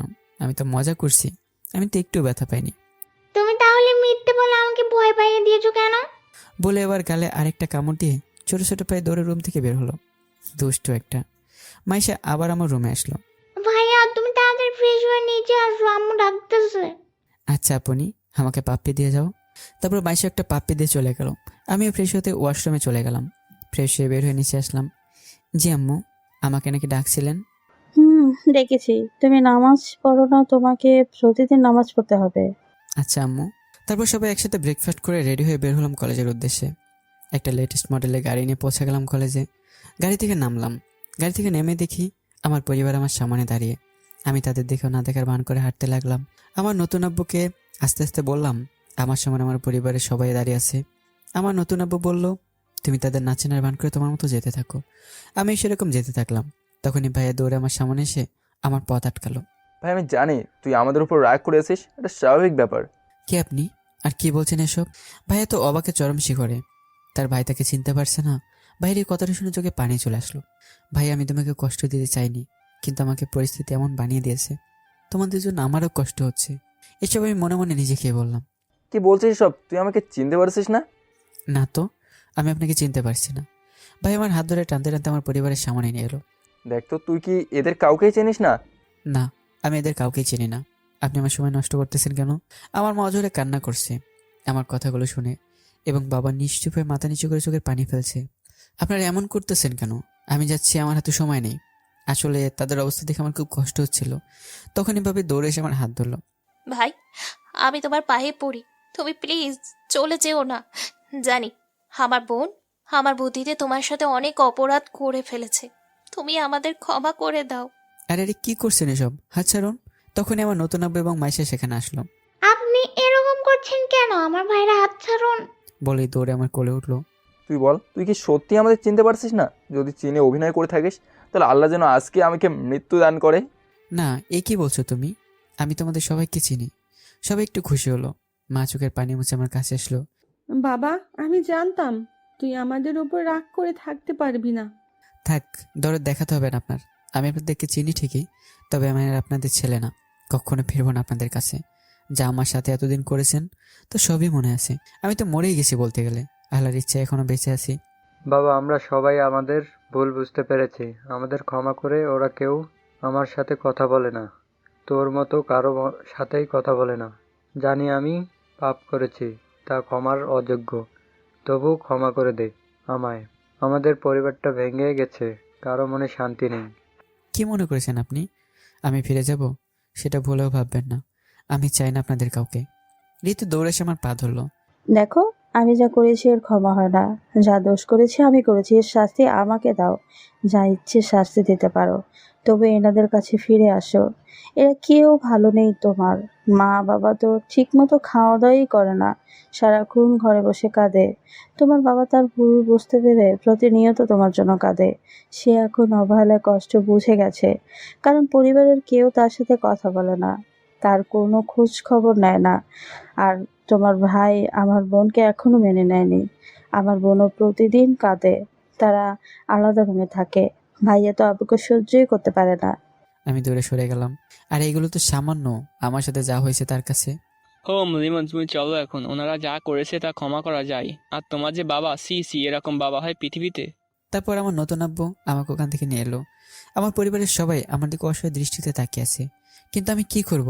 আমার তো শক্ত হতে হবে, না হলে অনেক বাবা মার কাছে তার সন্তান অবহেলিত হবে। আসার সময় বাবা মাও ভাইয়ের মুখ দেখে কষ্ট লাগলো। তার অনেক শুকিয়ে গেছে, চোখে নিচে কালচে দাগ পড়ে গেছে। আমার কষ্টে বুক ফেটেই যাচ্ছে। আসার সময় দেখলাম ঋতুকে ভাবে অনেক বকতেছে। ওর জন্য সবই হয়েছে, তাই শিফা থামালো তাদের। যাই হোক, চলে গেলাম ক্লাসে। আব্বু মাইশাকে নিয়ে বাসায় চলে গেল। মন খারাপ করে ক্লাস করলাম। বন্ধুরাও দূরে দাঁড়িয়ে সব দেখেছে, তাই ওদেরও মন খারাপ। এভাবেই দেখতে দেখতে চলে গেল 3টি বছর। এখন আমি অনার্স 2য় বর্ষে পড়ি। মাইশা ক্লাস 2তে পড়ে। শিবা ইন্টারে উঠেছে। এখনও প্রতিদিন ভাই আমাকে ফিরে নিতে আসে। শিবা তো প্রতিদিন 2 থেকে 3 বার আসে। বাবা মাও আসতো মাঝে মাঝে, কিন্তু সবাই শূন্য হাতেই ফিরে গেছে। এখন অনেক দায়িত্ব নিয়েছি। প্রতিদিন ইতিমখানে গিয়ে খোঁজ খবর নেই, গরিবদের জন্য অনেক কিছু করি, বেকারদের কাজের ব্যবস্থা করে দেওয়ার চেষ্টা করি। যা দেখে আমার নতুন আব্বু আমার উপর অনেক খুশি। সে তার মনের মধ্যে একটা ছেলে পেয়েছে। তবে এই কাজে আমার বন্ধুরা আমাকে হেল্প করেছে। যাই হোক, ভার্সিটির সামনে বসে আড্ডা দিতেছি। ভাই, ঋতুকে ওর কাজের শাস্তি দিতে পেরেছিস? মানে বলিস কি? কিভাবে দিলি? ও প্রেগনেন্ট, এখন ওর সাথে সকল যোগাযোগ বন্ধ করে দিয়েছি। কি বলছিস এসব? তোকে এই কাজ করতে কে বলেছে? ওকে একটা জোরে থাপ্পড় দিলাম। আমাকে আনন্দ ধরলো। ওকে মারছিস কেন? ও যা করেছে ঠিকই করেছে। ওই মেয়ের সাথে এটাই হয়। আরে ভাই, আমরা মানবতার কাজ করি, কারো ক্ষতি না। ও যা করেছে তার শাস্তি আল্লাহ দিবে। দোস্ত, তুই আমাকে মারতে থাক, সমস্যা নেই, তবে আমি ওই মেয়েটার শাস্তি দিতে পেরেছি, এতেই আমি খুশি। রুদ্র, ঠিকই করেছিস। আজকে আমার পক্ষ থেকে পার্টি দিব। ভাই, তোরা বুঝতে পারছিস না, এতে যদি কোনো সমস্যা হয়? যা হবে পরে দেখা যাবে। আমি কিছুই ভয় পাই না। আমি আমার বন্ধুর জন্য প্রতিশোধ নিতে পেরেছি, এটাই অনেক। আচ্ছা, তোরা যা করার কর। আমি এখন মাইশাকে স্কুল থেকে নিয়ে বাসায় যাব। বিকেলে দেখা হবে। আমরাও বাসায় যাব, বিকালে এসে পার্টি হবে। তারপর ওরা বাসার দিকে যেতে লাগলো, আর আমি একটা রিক্সা নিয়ে মাইশের স্কুলের সামনে গেলাম। সেখানে গিয়ে দেখি মাইশা শিফার কোলে। আমাকে দেখে দৌড়ে আমার কোলে আসলো। ভাইয়া, ওই আপুটা আমাকে ভাবি ডাকতে বলছে। তুমি নাকি তাকে বিয়ে করবে? তো সমস্যাটা কি বলতো? একটু শান্তিতে দে আমায়। আর ওকে কি বুঝেছিস? যা সত্যি তাই বুঝিয়েছি, তুমি তো আমারই। এইসব চিন্তা মাথা থেকে ঝেড়ে ফেল। যা এখন বাসায় যা। আমি যাব না, তুমি যদি আমাকে বাসায় দিয়ে আসো তো যেতে পারি। আমি তোকে পৌঁছে বাসায় দেবো, দাঁড়া রিক্সা ডেকে দিচ্ছি, চলে যা। আসছে, তুমি যদি আমাকে বাসায় না দিয়ে আসো তাহলে আমি যাবই না এখান থেকে। কি ঝামেলায় পড়লাম রে বাবা। ভাইয়া চলো, আজকে একদিন তো তাকে বাসায় পৌঁছে দিও। বাসায় যাবো তাড়াতাড়ি। আচ্ছা কিউটি, তোর কথা ওকে দিয়ে আসবো। আমি জানি আমার ভাইয়া আমার কথা কখনো ফেলবে না। তারপর শিবাকে বাসার সামনে দিতে গেলাম। অনেকদিন পর আজ বাসার এত কাছাকাছি এলাম। এতদিন সবসময় বাসা থেকে দূর দিয়ে গেছি। যাই হোক, ওকে নামিয়ে দিয়ে বাসায় চলে গেলাম। আম্মু খাবার দাও, খুব ক্ষুধা লাগছে। আরে বাবা যা, তোরা দুই ভাই বোন হাত মুখ ধুয়ে আয়, আমি খাবার দিচ্ছি। তোরা তো আবার একে অপরকে ছাড়া খাবি না। আম্মু, আমার তো হাত মুখ ধুতে হবে না, আমাকে তো ভাইয়াই খাইয়ে দেয়। চুপ, তবুও ধুতে হয় বাইরে থেকে আসলে। তারপর দুজনে হাত মুখ ধুয়ে খাবার খেয়ে রুমে গেলাম। কিছুক্ষণ পর মা এসে আসলো। তারপর দুজনে দিলাম এক ঘুম। বিকেলবেলা রুদ্রের ফোনে ঘুম ভাঙলো। হ্যাঁ রুদ্র বল। আরে বেটা, তুই ঘুমাচ্ছিস আর ওদিকে ঋতু আত্মহত্যা করার চেষ্টা করেছে। মানে কি বলছিস এসব? তোকে আগেই বলেছিলাম এটা নিয়ে কিছু হবে। এখন বোঝ ঠেলা কেমন লাগে।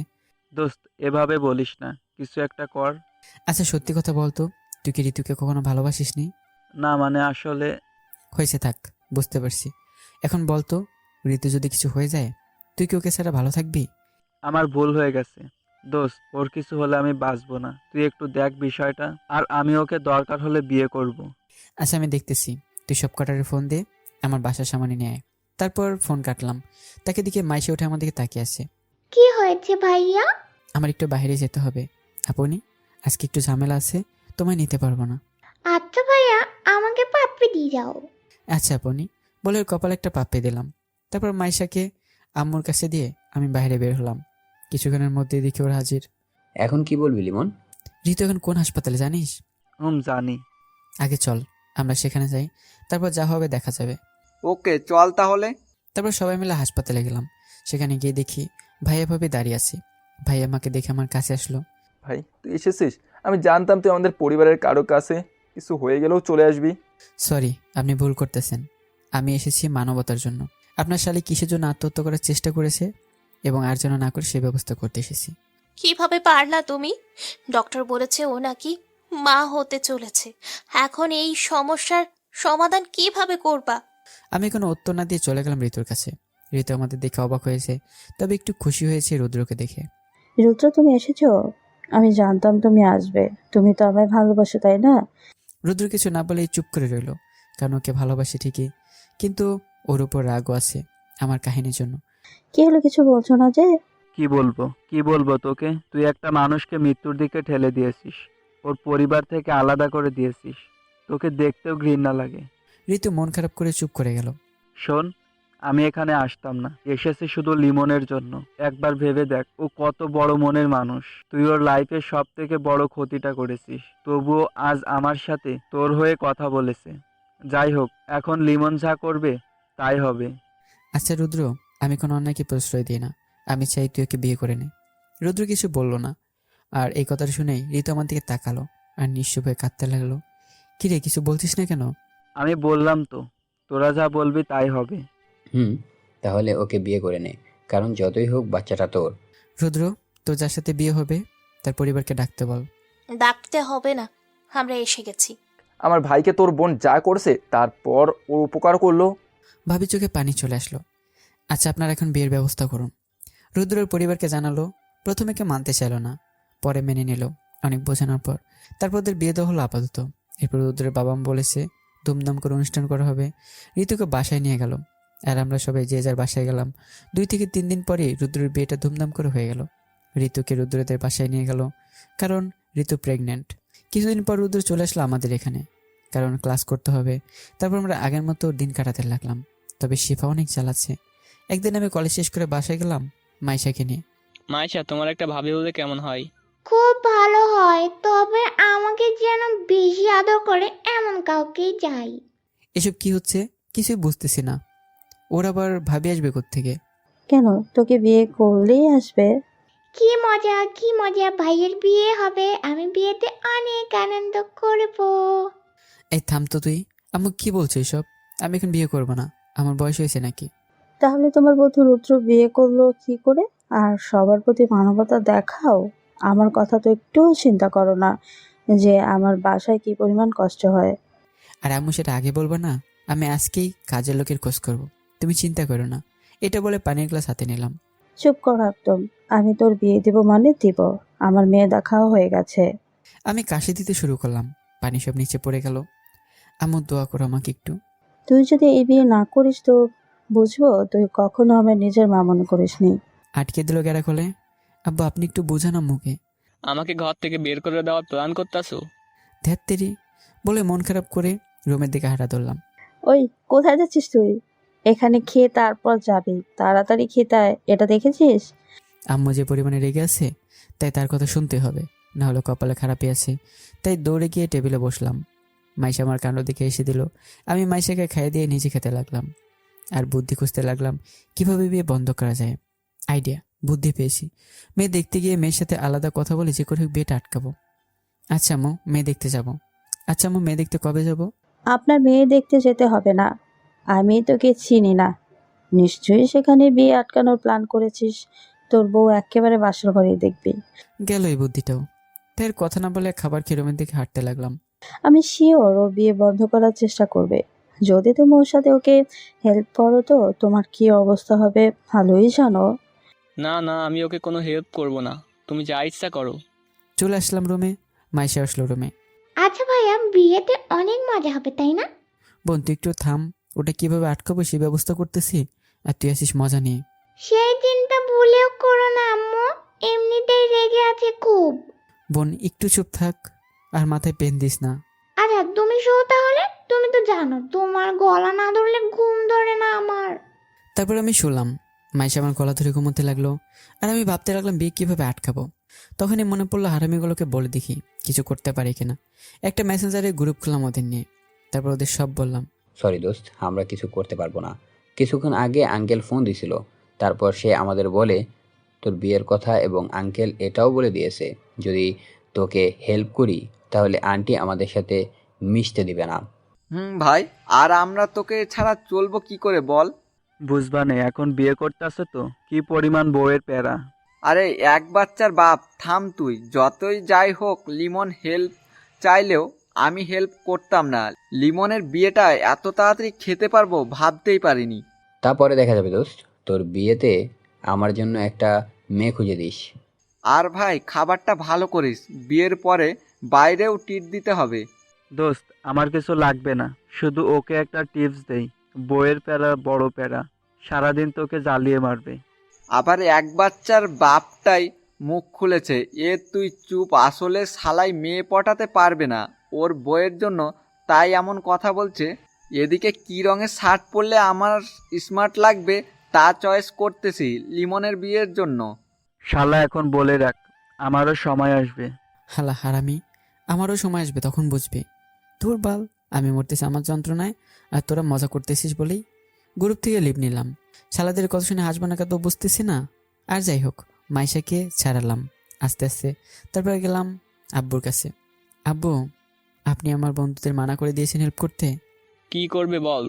তোর মা যে আমাকে হুমকি দিয়ে এসব করাচ্ছে। কি? আমি তোমায় হুমকি দিয়ে এসব করেছি? আজকে তোমার খবর আছে। আরে এটা তো ভুলে বলেছি, আমি নিজে এইসব করেছি। লিমন, আর কোনো বাহানা দেখাবো না, তোমার বিয়ে করতেই হবে। আমি আব্বুর পাল্টি খাওয়া দেখে অবাক। না, যা দেখতেছি আমার আব্বু তো এবার আমার বিয়ে দিয়েই ছাড়বে। এবার ঠিক আছে। আর লিমন, আজ বুধবার, কালকে বাদে শুক্রবার তোমার বিয়ে। ও আম্মু, তুমি না আমার ভালো মা, তাই না? প্লিজ এখন আমার বিয়েটা দিও না। পায়ের কাছে বসে বললাম কথাগুলো। ওই ওঠ, তোর বিয়ে করতেই হবে, যতই বাহানা করো না কেন। এক বস্তা দুঃখ খুলে রুমের সামনে গেলাম। রুমে ঢুকে দেখে মাইশা উঠে বসে আছে। আমাকে দেখে রাগি চোখে আমার দিকে তাকালো। কি হয়েছে বোন, এভাবে তাকিয়েছিস কেন? 20 বার কান ধরে উঠবস করো। কি? না, আমি পারবো না। আমি কি করেছি? মাইশা কিছু না বলে আমার চুল ধরে জোরে জোরে টানতে লাগলো। আরে বোন ছাড়, আমি কান ধরতেছি। তাড়াতাড়ি করো প্লিজ, বা না হলে তোর খবর আছে। ধরতেছি তো, তুই করিস কেন? আমি আছি বিয়ের জ্বালায়, আবার তুইও জ্বালাছিস বলে কান ধরে উঠবস করতে থাকলাম। 20 বার কান ধরে উঠবস করলাম। এখন বল, আমার উপর এত রাগ কেন তোর? তুমি আগে ঘুম থেকে উঠে আমাকে রেখে কোথায় গেছিলে? আরে আমি তো একটু আব্বুর কাছে গেছিলাম। আমি জানি, এখন থেকে উঠে আমাকে না উঠালে নাক ফাটিয়ে দিব। আচ্ছা, আমি যখন বিয়ে করব আইডিয়াটা দেখি কাজে হয় কিনা। মাইশার কথা মা ফেলতে পারবে না, মনে মনে ভেবেই আইডিয়াটা করলাম। কি হলো, থেমে গেলে কেন? আচ্ছা মাইশা, আমার বিয়ে হয়ে গেল তো আমার বউ আর তোকে আমার গলা ধরে ঘুমোতে দেবে না, তখন কি করবি? একটু মন খারাপ করলাম যাতে মাইশা একটু বুঝে কষ্ট। যত ইমোশনাল হও, তোমার বিয়ে হবে আর আমিও তোমার গলা ধরে ঘুমাবো, কেউ কিচ্ছু বলবে না। আরে বোকা, আমার বউ তোকে গলা ধরে ঘুমোতে দেবে না। তা আমি বুঝে নিব, আমার এই বিষয়ে ভাবির সাথে কথা হয়ে গেছে। কি তুই কথা বলেছিস ওর সাথে? কিভাবে? আর আমাকে তো কিছুই করতে দেয়নি, না দিলে দেখা করতে, না দিলেও কথা বলতে। সেদিন তুমি বের হওয়ার পর ভাবিরা বাসায় আসছিল না? তো সেদিন কি কি হয়েছিল একটু বলতো। আর কিছু বলবো না, আম্মু মারবে আর তোমার বিয়ে করতেই হবে। এখন আসিস তো? বিয়ের পর আমার বউকে বলবো তোকে যেন আমার গলা ধরে ঘুমাতে না দেয়। কি বললা? তুমি দাঁড়াও, আজকে তোমার খবর আছে। আমি সেটা দেখে রুমে থাকলাম না, দিলাম দৌড়। মাইশা পিছু পিছু আসলো, আমি আম্মুর পিছনে গেলাম। আরে কি হয়েছে, থাম তোরা। তোমার ছেলে নাকি ওর বিয়ের পর আমাকে ওর গলা ধরে ঘুমাতে দেবে না। আরে না মা, তোমার ভাবি ওকে শাস্তা করবে, তুমি চিন্তা করো না। আচ্ছা, এখন আমাকে নিয়ে ঘুরতে যেতে বলো। আজকে আর ঘুরতে যেতে হবে না, আজকে আমরা সবাই শপিংয়ে যাব। আমি যাব না, আমার কিছু লাগবে না। মাইশা, ঝাড়ুটা আনতো যাবা। আরে আম্মু, আমি যাব তো, আমার অনেক কিছু লাগবে। এবার ঠিক আছে। কি মজা, কি মজা, সবাই মিলে শপিং এ যাব। যাব, তবে তোর সাথে আর কথা বলবো না। ও, আসছে, কথা বলবে না? কোলে উঠলি কেন? পাপ্পি দেবো বলে? অনেকগুলো পাপ্পি দিলার বললো একটু হাস। আমি হাসলাম না। মাইশা আবার পাপ্পি দিতে দিতে নাকে কামড় দিয়ে দিল। ও, কামড় দিলি কেন? তুমি হাসতেছো কেন? আমি হাসবো না, আর কথা বলবো না। আচ্ছা, কথা বলবা না তো? ওর চোখে পানি দেখে কলিজায় গিয়ে লাগলো। আরে রে বোন, কাঁদছিস কেন? আমি তো মজা করেছি বলে ওর কপালে একটা পাপ্পি দিলাম। সত্যি? অনেক হয়েছে, এখন সবাই রেডি হও, শপিংয়ে যাব। তারপর সবাই রেডি হয়ে শপিংয়ে গেলাম। পুরো 4 ঘন্টা শপিং করেছি, কোনো থামাথামি নেই। যাই হোক, বাসায় আসলাম। রাতে খাওয়া দাওয়া করে ঘুমোতে গেলাম। মাথা ব্যথা করছিল, সহজে ঘুমিয়ে গেলাম। সকালবেলা মাইশা ডেকে ঘুম থেকে উঠে দেখি বাসা সাজাচ্ছে, অনেক আত্মীয় স্বজন এসেছে। আমি ফ্রেশ হয়ে নিচে নামলাম, দেখি হারামিগুলো সব এসে হাজির। কিরে, তোরা এখানে কেন? তোদের তো আমি আসতে বলিনি, তোদের দাওয়াত কে দিল? তোর বাপ। মানে? তোর বাপ মানে আমাদের আঙ্কেল আসতে বলেছিল। ও, তা ভালো, তবে মেয়েদের থেকে দূরে থাকিস। শালা, তোর কথায় দূরে থাকবো নাকি? আগে বল, কয়টা সুন্দর মেয়ে আছে? আরে লিমন চুপ থাক, ওরে বলে লাভ নেই। ওই এক বাচ্চার বাপ। শালা খালি একটা ডায়লগ শিখে নিছস। আরে ভাই, তোরা থাম তোর লিমন বন্ধু, আজকে কি কি খাবার রান্না হইতেছে? পালং শাক আর পুঁই শাক। শালা, ইয়ার কি বাদ দে, ক্ষুধা লাগছে। তারপর আমি ওদের নিয়ে খাবার টেবিলে গেলাম। মাইশা আসলো, আমার আম্মু খাবার বেড়ে দিল। তারপর কাজ করার জন্য গেল, সবাই খেতে লাগলাম। হঠাৎ তাকিয়ে দেখি দুর্জয় খাবার রেখে একদিনে তাকিয়ে আছে। আমি আর তাকানো অনুসরণ করে দেখি একটা মেয়ে আসতেছে। ওই শালা, মেয়ে না দেখে খাবার খা। ভাই, কি খাবার খাবো? মেয়েটাকে দেখে তো ক্রাশ খেয়ে ফেলেছি। লিমন দোষ, একটু পরিচয় করিয়ে দে না। আরে শালা, মেয়েটা বিবাহিত, পরিচিত হবি। সবাই এসে দিল একসাথে। দুর্জয় চুপ হয়ে গেল। শালা, আমাকে এক বাচ্চার বাপ বলিস আর নিজে তো বিবাহিত মহিলার দিকে তাকিয়ে থাকিস। সবাই আবার হাসা শুরু করলো। এই সবাই খাবার খা, তোরা আমার বিয়ে নিয়ে লাফাচ্ছিস, সব কাজ তোরাই করবি। তা নিয়ে তোর ভাবতে হবে না, আর ওদেরও কাজ করতে হবে না। এই তো দেখেছো, তুই বেশি বুঝোস। আমি ওদেরকে দিয়ে সব কাজ করে ছাড়বা, ওরা বেশি বেশি লাফাচ্ছে। না না থাক, তোরা ঘুরে আয়, যা, সমস্যা নেই, আমি সব দেখে নিব। তারপর খাবার খেয়ে মাইশাকে সাথে নিয়ে ঘুরতে বের হলাম। অনেক মজা করলাম। মাইশা আমার সাথে ঘুরতে বের হয়েছে, খুবই ভালো লাগে। যাই হোক, এভাবে ভালোই কাটলো আজকের দিন। পরের দিন বিয়ে। তবে রাতে একটু চিন্তা হচ্ছিল যে আমার বউকে হবে। তারপরে আবার ভাবলাম আম্মু মেয়ে ঠিক করেছে, তা অবশ্যই ভালো হবে। তবে শিপার কি হবে? ও তো আমায় খুব ভালোবেসেছিল। একটু খারাপ লাগলো, তাই নিয়ে ঘুমিয়ে পড়লাম। এর মধ্যে গায়ে হলুদের অনুষ্ঠানও হলো। এবার বিয়ের দিন। আমাদের বিয়েটা কমিউনিটি সেন্টারে বসেই হবে। বাড়িতে সবাই খুব ব্যস্ত। আমার বন্ধুরা আমার রুমে বসে আড্ডা দিচ্ছি। তখনই আমার নতুন আম্মু আসলো। এই কি আম্মু, তুমি এখানে? কিছু বলবে নাকি? বলবো বলেই তো এসেছি, তোর সাথে আমার কথা আছে। আমার বাবা, ওদেরকে একটু বাইরে যেতে বলো, একটু আলাদা কথা বলবো। আরে আন্টি, ওর বলা লাগবে কিসে? আপনি বললেই তো হতো। আন্টি, আমরা বাইরে যাচ্ছি। লিমন, আন্টির কথা শেষ হলে ডাক দিস। আচ্ছা বাবা, তোমরা যাও, আমি তোমাদের ডেকে পাঠাবো অনেক। তারপর রুম থেকে বের হলো। এখন বলো আম্মু, তোমার একটু চিন্তিত দেখাচ্ছে, কোনো সমস্যা হয়েছে কি? না বাবা, তেমন কিছু না। তাহলে কি আম্মু? তোমায় চিন্তিত দেখতে ভালো লাগে না আমার। আম্মু আমার পাশে বসলো, আমার হাত ধরে নিয়ে তার মাথার উপর রাখলো। আমি শুধু তার কাণ্ড দেখছি।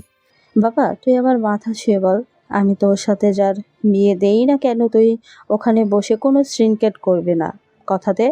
আচ্ছা আম্মু, তাতে তোমার এসব করা লাগে? তুমি আমার সাথে যাকে বিয়ে দেবে আমি কিচ্ছু বলবো না, তুমি চিন্তা করো না আম্মু। এই তো আমার লক্ষ্মী ছেলে, আমার চিন্তা দূর করে দিলি বাবা। হ্যাঁ আম্মু, আমি কি তোমার কথা অমান্য হয়েছি কখনো?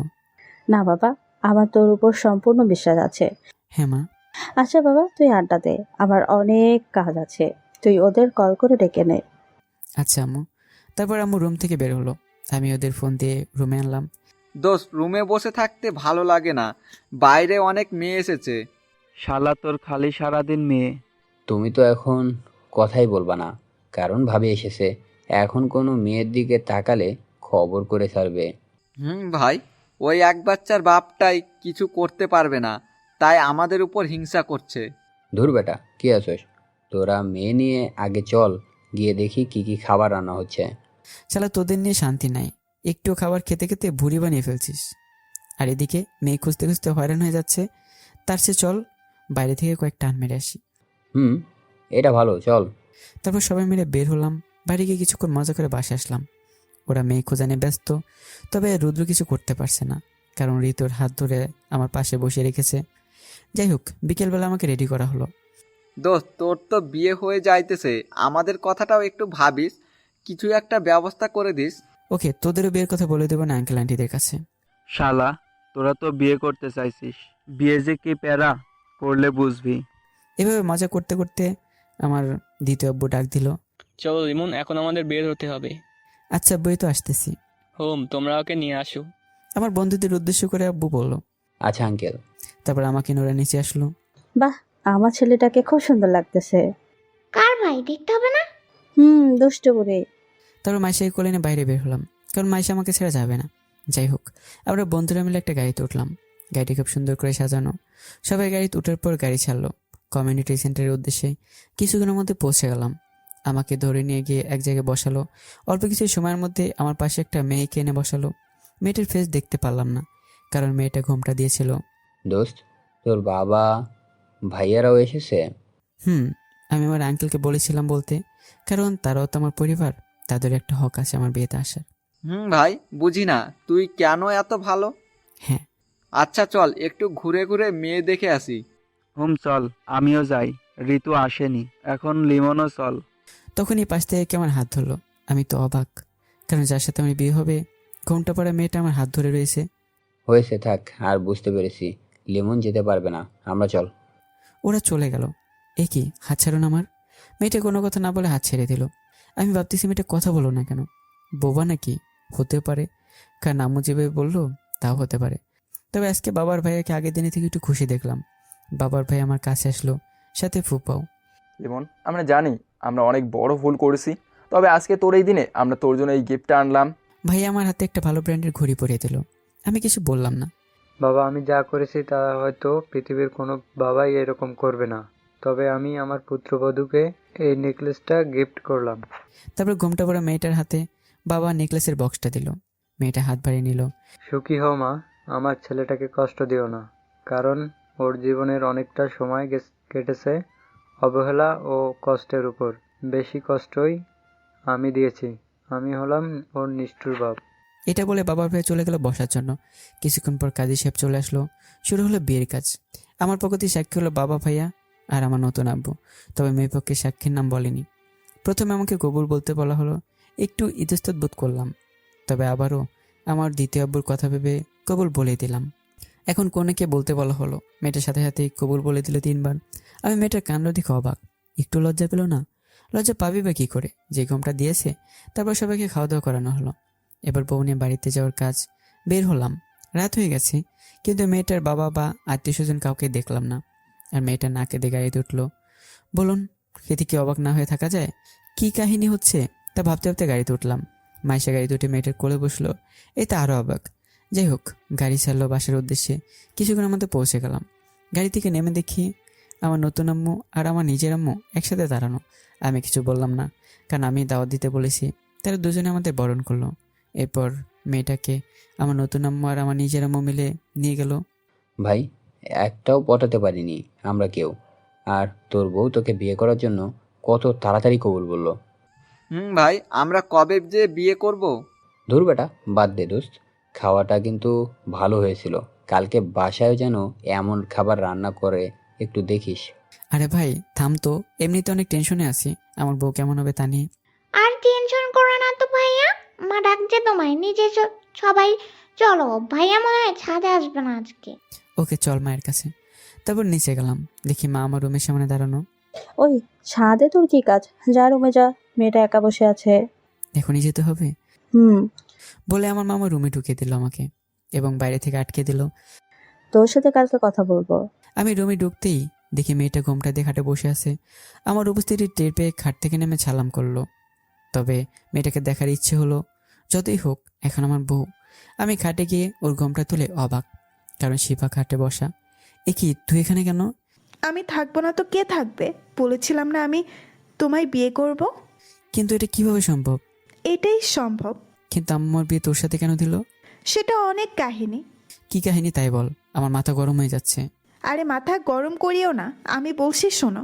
সেই দিন যখন ঋতু অসুস্থ ছিল, তুমি হাসপাতালে গিয়ে ঋতুর সব সমস্যার সমাধান করে দাও। সেদিন মামি খুব কান্না করতেছিল যে তার ছেলে এখন কত ভালো কাজ করে, যে তার ছেলের ক্ষতি করেছে, সেই তার সমস্যার সমাধানও তুমিই করে দাও, এসব বলে কাঁদতেছিল।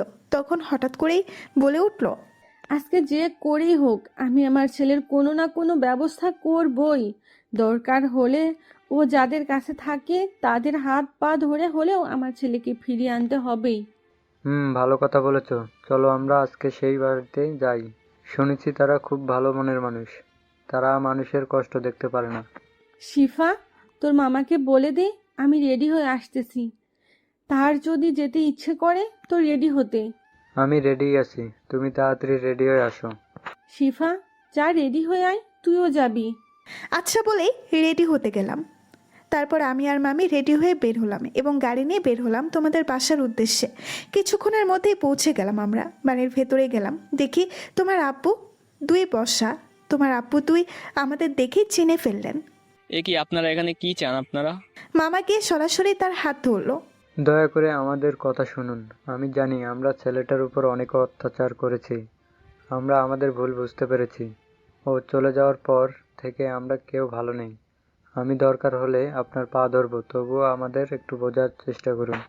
দেখুন, এটা সম্ভব নয়। আমি ছেলেটাকে অনেক ভালোবাসি। আমি কখনোই আমার ছেলেকে আপনাদের কাছে দিব না।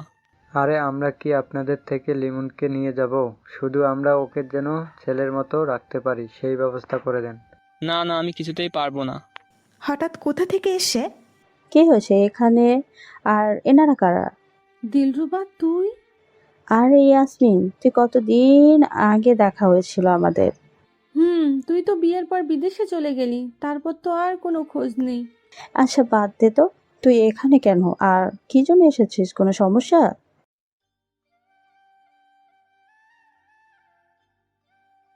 আরে তুমি ওনাকে চিনো না, ওনারা হলো লিমনের আসল বাবা মা। কি ইয়াসমিন তুই? ছি, তুই কিনা তোর পেটের সন্তানের সাথে এমন ব্যবহার করেছিস? তুই তো খুব ভালো ছিলি, কিন্তু তুই এমনভাবে ভাবতেই পারিনি। মামি অছরে কান্না করে দিল। ঠিকই বলেছিস। আমি কখনো লিমনের কাছে মা হতে পারিনি। জন্ম দিলেই মা হওয়া যায় না। ওকে অনেক কষ্ট দিয়েছি। আমরা আমাদের ভুল বুঝতে পেরেছি। আমাদের পাপের প্রায়শ্চিত্ত করতে দে। আরে তুই কাঁদছিস কেন? এখন কি চাস তাই বল। ওনারা লিমনকে নিয়ে যেতে চাই। কি? না, এ কখনোই সম্ভব না। আমি লিমনকে কাউকে নিয়ে যেতে দেব না। আরে তুই বলতেছিস না কেন? আমি কি বলেছি? লিমনকে তোর থেকে নিয়ে যাব। আমি চাই ওর থেকে মা ডাক শুনতে, ওকে স্নেহ করতে। কি রে, তুই চুপ থাকিস না? আমরা দুজনে দরকারে ওর মা হব। তুই আমাকে ফিরিয়ে দিস না দিলরুবা। আমি আজকে অনেক আশা নিয়ে এসেছি। দরকার হলে আমি তোর পায়ে পড়ছি। আরে আরে কি করছিস? ওর দ্বারা আমাকে ভাবতে দে। আম্মু দুই আব্বু দুইকে নিয়ে আলাদা কথা বলতে গেল। দেখো, আমি ইয়াসমিনের চোখের পানি সহ্য করতে পারছি না। ও আমার বেস্ট ফ্রেন্ড ছিল, ওর সাথে আমার শৈশব কেটেছে। তাহলে কি করবে? আর তাদের দেখেই বোঝা যাচ্ছে তারা ভালো নেই। আমাদের এমন অবস্থা করতে হবে লিমন আমাদেরও সন্তান থাকবে আর ইয়াসমিনদেরও। কিন্তু লিমনকে মানবে তাদের? তাও কথা, এই বিষয়ে ওদের সাথে কথা বলে দেখি। এখন তুমি তাদেরকে বসতে দাও, আমি কিছু নাস্তা নিয়ে আসতেছি। তারপর আব্বু তুই আমাদের কাছে আসলো। আর আপনারা দাঁড়িয়ে আছেন কেন? বসুন আগে, ডিউরু বা আসতেছি। তারপর আমরা বললাম কিছুক্ষণ পরে আম্মু তুই আসলো নাস্তা নিয়ে। আরে তুই এসব এনেছিস কেন? একদম চুপ করো, আগে নাস্তা করো তারপর কথা বলবি। চিন্তায় চিন্তায় শরীরের অবস্থা নাজেহাল হয়ে গেছে। তারপর নাস্তা করলাম আমরা। শোন ইয়াসমিন, আমরা এখন লিমনকে কিভাবে মানাবো? ওর যে তোদের উপর খুব রাগ। তাও কথা কিভাবে করবি? লিমনের রাগ কিভাবে ভাঙাবো? এখন চিন্তা কর। তবে আমার ছেলে কিন্তু আমার কাছ থেকে নিতে পারবে না। হঠাৎ সেখানে মাইশা আসলো। আম্মু আমাকে একা রুম রেখে তুমি কি করছো? ও সরি মামুনি, এই দেখো তোমার এক আন্টি এসেছে। ও তারপর আমাদের দিকে তাকালো, আমাকে দেখেই। আরে ভাবি তুমি এখানে? ভাবে মানে? মাইশা তুমি কাকে ভাবে বলছো? আরে ওই যে তাকে সে বলছে সে নাকি আমার ভাবি হয়, তার সাথে নাকি লিমোর ভাইয়ের বিয়ে হবে। মাইশা আমাকে দেখিয়ে বলল। মানে এইসব কি শিপা? আমি তো ভয়ে চুপসে গেলাম মামার হালকা রাগ দেখে। আরে মা, তুই ভয় পাচ্ছিস কেন? ওই তো, তুমি কি আমার ছেলেটাকে ভালোবাসো? খুব ছোট সময় থেকে মামা মামিরা যতই লিমন ভাইয়াকে অবহেলা করতো, কাজ করাতো, আমি সুযোগ পেলেই করে দিতাম। কারণ অনেক সময় মামা দেখতো আমি লিমন ভাইয়ার কাজ করি, আমাকে খুব বকা দিত, সাথে ভাইয়াকে মারতো, তাই লুকিয়ে লুকিয়ে করে দিতাম। পারবি আমার ছেলেকে ভালোবাসা দিয়ে আগলে নিতে এবং আমাদের ক্ষমা করিয়ে দিতে? পারবে না মানে? পারতে হবে, ওকেই করতে হবে। ও হবে আমার পুত্রবধূ, ওর মাধ্যমে লিমনের রাগ ভাঙাতে হবে। তারপর মায়েশাকে বুঝিয়ে দিই আমি এটা যেন তোমায় না বলে, তারপরটা তো তুমি জানোই। শিবার কাহিনী বলা শেষ হলে এখন বর্তমানে এত কিছু হয়ে গেল, আমি কিছুই জানলাম না। জানো না, শোনো, এখন তোমার পরিবারকে মেনে নাও, তারা অনেক কষ্টে আছে। দেখ শিপা, আমার মাথা গরম হয়েছে, এখন কোনো কথা বলবি না। বলে পেটে হাত দিলাম। এ কি হয়েছে তোমার? এমন করতেছো কেন? জানি না রে, পেটের দুপাশ খুব ব্যথা করতেছে, অনেক দিন ধরেই করেছে, কিন্তু আজকে একটু বেশি করতেছে।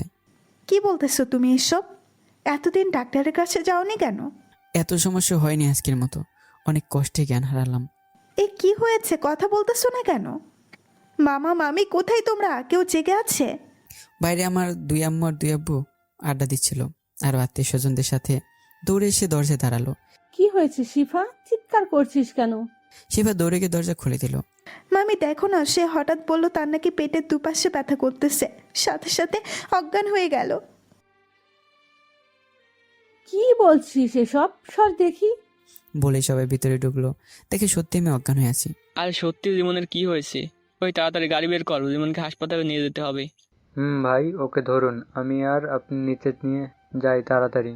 তা আপনাদের কষ্ট করতে হবে না, আমি একাই ওকে নিয়ে নিচে যাচ্ছি, আপনার গাড়িতে গিয়ে বসুন। তারপর নিচে আসলো এবং গাড়িতে নিয়ে শুয়ে দিল। বন্ধুরা আরেকটি গাড়ি নিল, তাড়াতাড়ি করে হাসপাতালে পৌঁছালো। Doctor doctor. কি হয়েছে? নার্স, তাড়াতাড়ি রোগীকে ভিতরে নিয়ে যাও। আপনার চিন্তা করবেন না, এখানে দাঁড়ান, আমি ভিতরে গিয়ে দেখছি। ডাক্তার, আমার ছেলেকে ভালো করে চিকিৎসা করুন। ডাক্তার ভিতরে ঢুকে গেল, কিছুক্ষণ পর ডাক্তার বের হলো। ডাক্তার, আমার ছেলের কি অবস্থা? আপনার ছেলের দুটো কিডনি ড্যামেজ হয়ে গেছে। কিছু সম্পর্ক টেকাতে চাইলেও টেকানো যায় না, মাতৃদের টানকেও মানিয়ে দেয় কষ্ট আর বেদনা দিয়ে। ভুলে যায়নি কাউকে, ভুলবও না, আর এই জীবনে হয়তো ভুলে একসময় থাকবে না দেহে প্রাণ। আপনারা চিন্তা করবেন না, এখানে দাঁড়ান, আমি ভিতরে গিয়ে দেখেছি। ডাক্তার, আমার ছেলেকে ভালো করে চিকিৎসা করুন। ডাক্তার ভিতরে ঢুকে গেল, অনেক চেষ্টা করে আমার জ্ঞান ফেরালো। তারপর আমার থেকে সমস্যাধীন সব কিছু পরীক্ষা করলো। পরীক্ষা শেষে দেখলাম ডাক্তার এমন হালকা খারাপ হলো, সে বাইরের দিকে হাঁটা ধরলো। কি হয়েছে আঙ্কেল, আপনি মন খারাপ করে বাইরে যাচ্ছেন কেন? কিছু না বাবা, তুমি ঘুমাও, আমি আসতেছি। বলে নার্সকে ইঙ্গিত করলো ঘুমের ইঞ্জেকশন দেওয়ার জন্য। তারপর নার্স ঘুমের ইঞ্জেকশন দিল, কিছুক্ষণের মধ্যেই চোখ বন্ধ হয়ে গেল। ডাক্তার আঙ্কেল বাইরে বের হলো, দেখতেছে বাইরে সবাই খুব চিন্তিত, কয়েকজন কান্না করতেছে। বাবা ডাক্তারকে দেখে দৌড়ে সামনে আসলো। ডাক্তার সাহেব, লিমনের কি অবস্থা, কি হয়েছে? দেখুন, ওর কিডনি দুইটা ড্যামেজ হয়ে গেছে, এখন ওকে বাঁচাতে চাইলে আর্জেন্ট দুটো কিডনি লাগবে। কি বলছেন এসব? ওর কিডনির সমস্যা আর আমরা এতদিন জানতেই পারিনি। উনি বলেছে তার এরকম ব্যথা আরও করেছে নাকি, তবে কিছুক্ষণের মধ্যেই সেরে গেছে, তাই লিমন ভাইয়া কিছু করেনি। মা, আমি যখন ভাইয়ের সাথে ঘুমাতাম অনেক সময় ভাইয়া কুকিয়ে উঠতো। আমি জিজ্ঞেস করলে বলতে কিছু না। আমার ভাইয়া বাঁচবে তো? আমি ভাইয়াকে ছাড়া থাকবো কি করে? আমাকে খাইয়ে দেবে কে? আরে মামুনি, তুমি কান্না করো না, আমরা সব দেখতেছি। তুমি শুধু আল্লাহর কাছে দোয়া করো, শুনেছি ছোটদের দোয়া আল্লাহ কবুল করেন। আচ্ছা ডাক্তার, আপনি কিডনির ব্যবস্থা করুন, যা টাকা লাগে আমি দিব। দেখুন, আমাদের হাসপাতালে ও পজিটিভ ব্লাড গ্রুপের কোনো কিডনি নেই, এমনকি আমাদের বাংলাদেশে কোনো হাসপাতালেই নেই। এখন বিদেশ থেকে আনতে হবে, যা আস্তে আস্তে পেশেন্টের কিছু হয়ে যেতে পারে। ডাক্তার সাহেব, আমার রক্তের গ্রুপ ও পজিটিভ। আপনি আমার থেকে 2টো কিডনি নিয়ে ওকে বাঁচান। আমি জানি ওর এই রোগের জন্য আমি দায়ী। কি বলছেন এসব? আপনার থেকে 2টো কিডনি নিলে আপনাকে বাঁচানো অসম্ভব হয়ে যাবে। আমি একজন ডাক্তার হয়ে এটা কখনোই হতে দিব না। প্লিজ ডাক্তার সাহেব, আমার থেকে আমার সন্তানের জীবন অনেকটা দামি। সারা জীবনে ছেলেটার জন্য ভালো কিছু করতে পারিনি। না, ডাক্তার তার কিডনি নিতে হবে না। তার জন্যই আমার ছেলের আজ এই অবস্থা। আমার রক্তের গ্রুপও ও পজিটিভ। আপনি আমার কিডনি নিন, তবুও আপনি আমার ছেলের জীবন বাঁচান। ও গড, আইডিয়া, বুদ্ধি পেয়ে গেছি। আপনাদের দুজনের রক্তের গ্রুপ ও পজিটিভ, তাহলে আমি আপনাদের দুজনের থেকে একটা করে কিডনি নিয়ে পেশেন্টের দেহে প্রতিস্থাপন করব। তারপর বিদেশ থেকে কিডনি আসলে আবার আপনাদের দেহে প্রতিস্থাপন করব। তাহলে সবাই ভালো থাকবেন ইনশাল্লাহ। ডাক্তার, আর কোনো কথা শুনবেন না কারো। আপনি যা ভেবেছেন ওইটাই করুন, তাড়াতাড়ি। আপনি যেভাবে হোক লিমনকে সুস্থ করে দিন। আল্লাহর ওপর ভরসা করুন, ইনশাল্লাহ সব ঠিক হয়ে যাবে। এই যে আপনারা দুইজন আমার সাথে আসুন তাড়াতাড়ি। কিডনি আপনাদের আপাতত ডোনেট করতে হবে। আচ্ছা চলুন ডাক্তার সাহেব। তারপর ডাক্তার সাহেব তাদের নিয়ে ওটিতে ঢুকলো। মা বাবা আমার দিকে তাকালো, তাকে দুজনে কেঁদে দিল, কারণ আমার ঘুমন্ত মুখে অসুস্থের আলাদা আকার দেখে আর নিজের ভুলগুলো মনে করে। আরে আপনারা কাঁদছেন কেন? আপনাদের শক্ত হতে হবে আপনাদের ছেলেকে বাঁচাতে হলে। দুজনেই চুপ হয়ে গেল, চোখের পানি মুছে নিল। জি ডাক্তার সাহেব, আপনি আপনার কাজ করুন।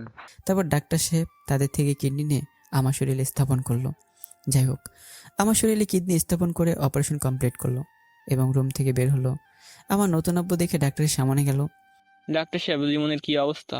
সবাই এখন বিপদমুক্ত, তবে যারা কিডনি দিয়েছেন তাদেরকে 1 মাস পর আবার স্থাপন করলে ভালো হবে, কারণ একটা কিডনি থাকলে ওইটা ড্যামেজ হলে সমস্যা হবে। ও আল্লাহর কাছে লাখ লাখ শুক্রিয়া। আমরা কি এখন রোগীর সাথে দেখা করতে পারবো? না, এখন পারবে না। 1 ঘন্টা পর বেডে নেওয়া হবে, তখন দেখা করতে পারবেন, তবে কাউকে ডিস্টার্ব করতে পারবেন না। আচ্ছা ডাক্তার শেখ, আমরা 1 ঘন্টা পরেই তাদের দেখে আসবো। আচ্ছা শিপা কোথায়? শিবার দিকে তাকে দেখে এখনো বসে বসে কান্না করতেছে, আর মায়ের ওর কোলে ঘুমানো। আরে বোকামে, আর কান্না করিস না, সবাই ঠিক আছে। এখন লিমনের সেবা করবি সব সময়। জি আম্মু। তারপর 1 ঘন্টা পর সবাই দেখা হলো একে একে এবং বের হলো। তবে শিফা বায়না করলো আমার কাছেই থাকবে, কোনো ডিস্টার্ব করবে না, তাই ওকে রেখে গেল। আর ভাবি আর আমার নতুন আম্মু মা বাবার কাছেই থেকেছে। পরদিন সকালবেলা আমার মা বাবার জ্ঞান ফিরল। আমার লিমন কেমন আছে? আরে আরে, এভাবে চিৎকার করবেন না, আপনার সমস্যা হবে। আর লিমন ঠিক আছে, তবে জ্ঞান ফিরেনি। আমরা লিমনের কাছে যেতে চাই। দেখুন, এই অবস্থায় বেশি নড়াচড়া করবেন না, আর একটু পর আপনাদের নেওয়ার ব্যবস্থা করতেছি। অন্যদিকে আমার জ্ঞান ফিরেছে, দেখি শিপা আমার হাত ধরে চেয়ারে বসে ঘুমাচ্ছে। আমি হালকা নড়তে ওর ঘুম ভেঙে গেল। এই কি, তোমার জ্ঞান ফিরেছে? ডাক্তার সাহেব জ্ঞান ফিরেছে? সবাই এটা শুনে রুমে আসলো। কি হয়েছে আমার? আর আমার পেটে ব্যান্ডেজ করা কেন? আসলে বাবা, তোমার কিডনি দুইটা ড্যামেজ হয়ে গেছিল, তোমার বাবা মা কিডনি দেওয়ায় তুমি বেঁচে গেছো। কি বলছেন ডাক্তার সাহেব? আমার মা বাবা কেমন আছে? তাদের কিছু হয়নি তো? আপনি তাদের থেকে কিডনি নিলেন কেন? এমনিতে তারা অসুস্থ। আরে এত চিন্তা করো না, তারা দুজনেই এখন সুস্থ আছে। আমি তাদের কাছে যাব, আমি তাদের সাথে দেখা করতে চাই।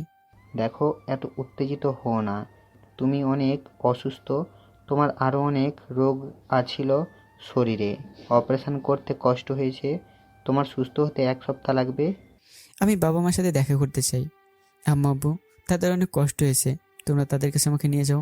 আরে বাবা, চিন্তা করিস না, তারা আসতেছে। তখনই মাইশা এসে আমার হাত ধরলো, ওর চোখে পানি টলমল করছে। ভাইয়া, তুমি এতটা অসুস্থ হলে কি করে? জানো, কালকে আমার মনে হয়েছিল আমার কলিজাটা আমার থেকে বেরিয়ে যেতে চাইছে। আমার লক্ষ্মী বোন এমন করে কাঁদে না। আমি তখন সুস্থ আছি। তোর চোখের পানি আমাকে সব থেকে বেশি কষ্ট দেয় বোন, কাঁদিস না। তারপর তাকে দেখে বন্ধুদের চোখেও পানি। কিরে ভাই, তোরাও কাঁদছিস? তোরা এরকম করলে আমার মন ভালো থাকে না রে। কি করব? তাইলে তোর তো এমন ব্যথা আগেও হয়েছিল, তুই এখন চিকিৎসা করালি না কেন? সারাদিন মানুষের সেবা করতে করতে তাদের কষ্ট দেখিস, নিজের দিকেও তো একটু খেয়াল রাখতে হয়। তুই না থাকলে আজ আমরা কি করে বাঁচতাম? তোর এক আত্মহত্যার চেষ্টার কারণে আমরা কতদিন কষ্টে ছিলাম। তুই শুধু মানুষের দিকটা খেয়াল করিস, নিজের দিকটা ভাব। তুই নিজেও কষ্ট সহ্য করছিস আর আমাদের কষ্ট দেস। আমি আর কি বলবো, তুই তো আমাদের কিছু মনে করিস না, নাইলে তোর এই সমস্যা আমাদের অন্তত বলতি, আমরা না হয় তোর চিকিৎসার আড়ালে আড়ালে করতাম, তাহলে তো আমাদের এত করুণ মুহূর্তে আসতে হতো না। সরি ভাই, তোরা আমার উপর রাগ করিস না, আর এরকম কখনো করবো না। তখনই ভাবি আর ভাইয়া মা বাবাকে ধরে রুমে নিয়ে ঢুকলো। আমি অবাক দৃষ্টিতে তাকিয়ে আছি মা বাবার দিকে। বাবা, আমরা জীবনে তোর উপর অনেক অত্যাচার করেছি। বাবা, তুই এখন আমাদের ক্ষমা করে দে। বাবা, আমরা কেউ ভালো নেই। কি বলবো ভাষা খুঁজে পাচ্ছি না। বাবা, আমরা তোকে বলবো না তুই আমাদের সাথে থাকবি, শুধু আমাদের ক্ষমা করে একবার মা বলে ডাক। শুধু এটা শুনেই আমি মারা যেতে চাই। কি বলছো মা এসব? আমার তোমাদের কারোর ওপর কোনো রাগ নেই, তবু এমন কথা বলো না। সত্যি বাবা, তুই আমাদের ক্ষমা করে দিয়েছিস? হ্যাঁ বাবা, আমি তোমাদের সবাইকে নিয়ে সুখে শান্তিতে থাকতে চাই, যেখানে থাকবে না অবহেলার কষ্ট। হোম, আমরা সবাই এখন থেকে একসাথে থাকবো। ভাই, আমরা তোমার সাথে অনেক খারাপ করে ফেলেছি, যার জন্য তোমাকে অনেক কষ্ট সহ্য করতে হয়েছে। তুমি আমাকে আর আমার বোনকেও ক্ষমা করে দাও। আমরা সবাই আমাদের ভুল বুঝতে পেরেছি। আমি সবাইকে ক্ষমা করে দিয়েছি, আর কোনো কারো উপরই কোনো অভিযোগ নেই, রাগ নেই। সবাই সব ভুল বুঝতে পেরেছেন। এখন সবাই চুপ থাকুন। আর লিমন, তোমার এখন পুরো 1 সপ্তাহ রেস্ট নিতে হবে, আর ওর সেবা করতে হবে একজনকে সারাদিন। তা নিয়ে কাউকে চিন্তা করতে হবে না, তার দেখাশোনা আমিই করব। আচ্ছা ডাক্তার, লিমনকে বাসায় কবে নিয়ে যেতে পারবো? আজকে বিকেলেই নিতে পারবেন। এখন ওর খাবারের ব্যবস্থা করতে হবে। চিন্তা করবেন না, আমি এখনই খাবার আনতেছি। তারপর ভাইয়া খাবার আনলো, সবাই একসাথে খাবার খেলাম। তবে আমি মাইশাকে খাইয়ে দিইনি, আজকে উল্টো আমাকে খাইয়ে দিয়েছে এবং নিজেও খেয়েছে। যাই হোক, বিকেলবেলা আমাকে বাসায় নেওয়া হলো। তারপর থেকে শিফার শাসনের সেবা শুরু। চলে গেল 7 দিন। এখন বলতে গেলে পুরোই সুস্থ। শিফা দিন রাত আমার সেবা করেছে, যাতে বুঝতে পারলাম মেয়েটা সত্যি আমাকে খুব ভালোবাসে, আমাকে খুব কেয়ার করে যত্ন নেয়। সেদিন সন্ধ্যার সময় রুমে বসে আছি, তখন মাইশা আসলো। ভাইয়া, আমার না একটা ভাই বোন লাগবে, ওকে কোলে নিয়ে ঘুরে বেড়াবো। আমি এটা শুনে শিফার দিকে তাকালাম। ও লজ্জা পেয়ে গেল, তবে ওকে লজ্জা পেতে দেখে অনেক সুন্দর লাগে। কি বলছিস? এসব তোকে কে শিখিয়ে দিয়েছে? কে শিখাবে? আমি সবই বুঝি। দাঁড়া, তোকে দেখাচ্ছে মজা। মাইশা দৌড়ে পালালো। রাতে খাবার সময় একসাথে সবাই বসলাম। আমার পরিবারও এখন এখানে। আমার নতুন আব্বু আর আমার নিজের আব্বু আম্মু সবাই একটা সুখী পরিবার পেয়েছি। তো সবাই সাথে খাবার খেলাম। খেয়ে সবার সাথে কিছুক্ষণ আড্ডা দিয়ে রুমে গেলাম। কিছুক্ষণ পর শিফা আসলো। আমার দিকে তাকিয়েছে অন্যরকম ভাবে। কি হয়েছে, এভাবে তাকিয়েছিস কেন? কেন তাকিয়েছি বোঝো না? মায়েশা কি বলেছিল মনে নেই? আমারও বেবি চাই। কি? আমি পারবো না। তোমাকে পাততেই হবে। বলেই আমাদের ইতিহাস শুরু হয়ে গেল, আর গল্পটি এখানে শেষ হলো। তো বন্ধুরা, কিছু কিছু বাবা মা আছে বা অনেকে আছে যারা কুসংস্কার মনে করে তাদের ছেলে মেয়ে বা নাতি নাতনিদের কষ্ট দিয়ে থাকে। আসলে ছেলে মেয়ে জন্ম এসব তো মানুষ ইচ্ছে করে করতে পারে না, এসব আল্লাহর ইচ্ছা। তো ছেলে মেয়ে উভয়ই মানুষ, তো এটা কেউ নিজের কারো হাত নেই, কেউ ইচ্ছে করে এটা করতে পারে না, সব ওপরওয়ালার ইচ্ছা। তো এগুলো নিয়ে কাউকে অবহেলা করবেন না। তো গল্পটা কেমন হচ্ছে অবশ্যই জানাবেন, আর পরবর্তী গল্পের জন্য তৈরি থাকবেন।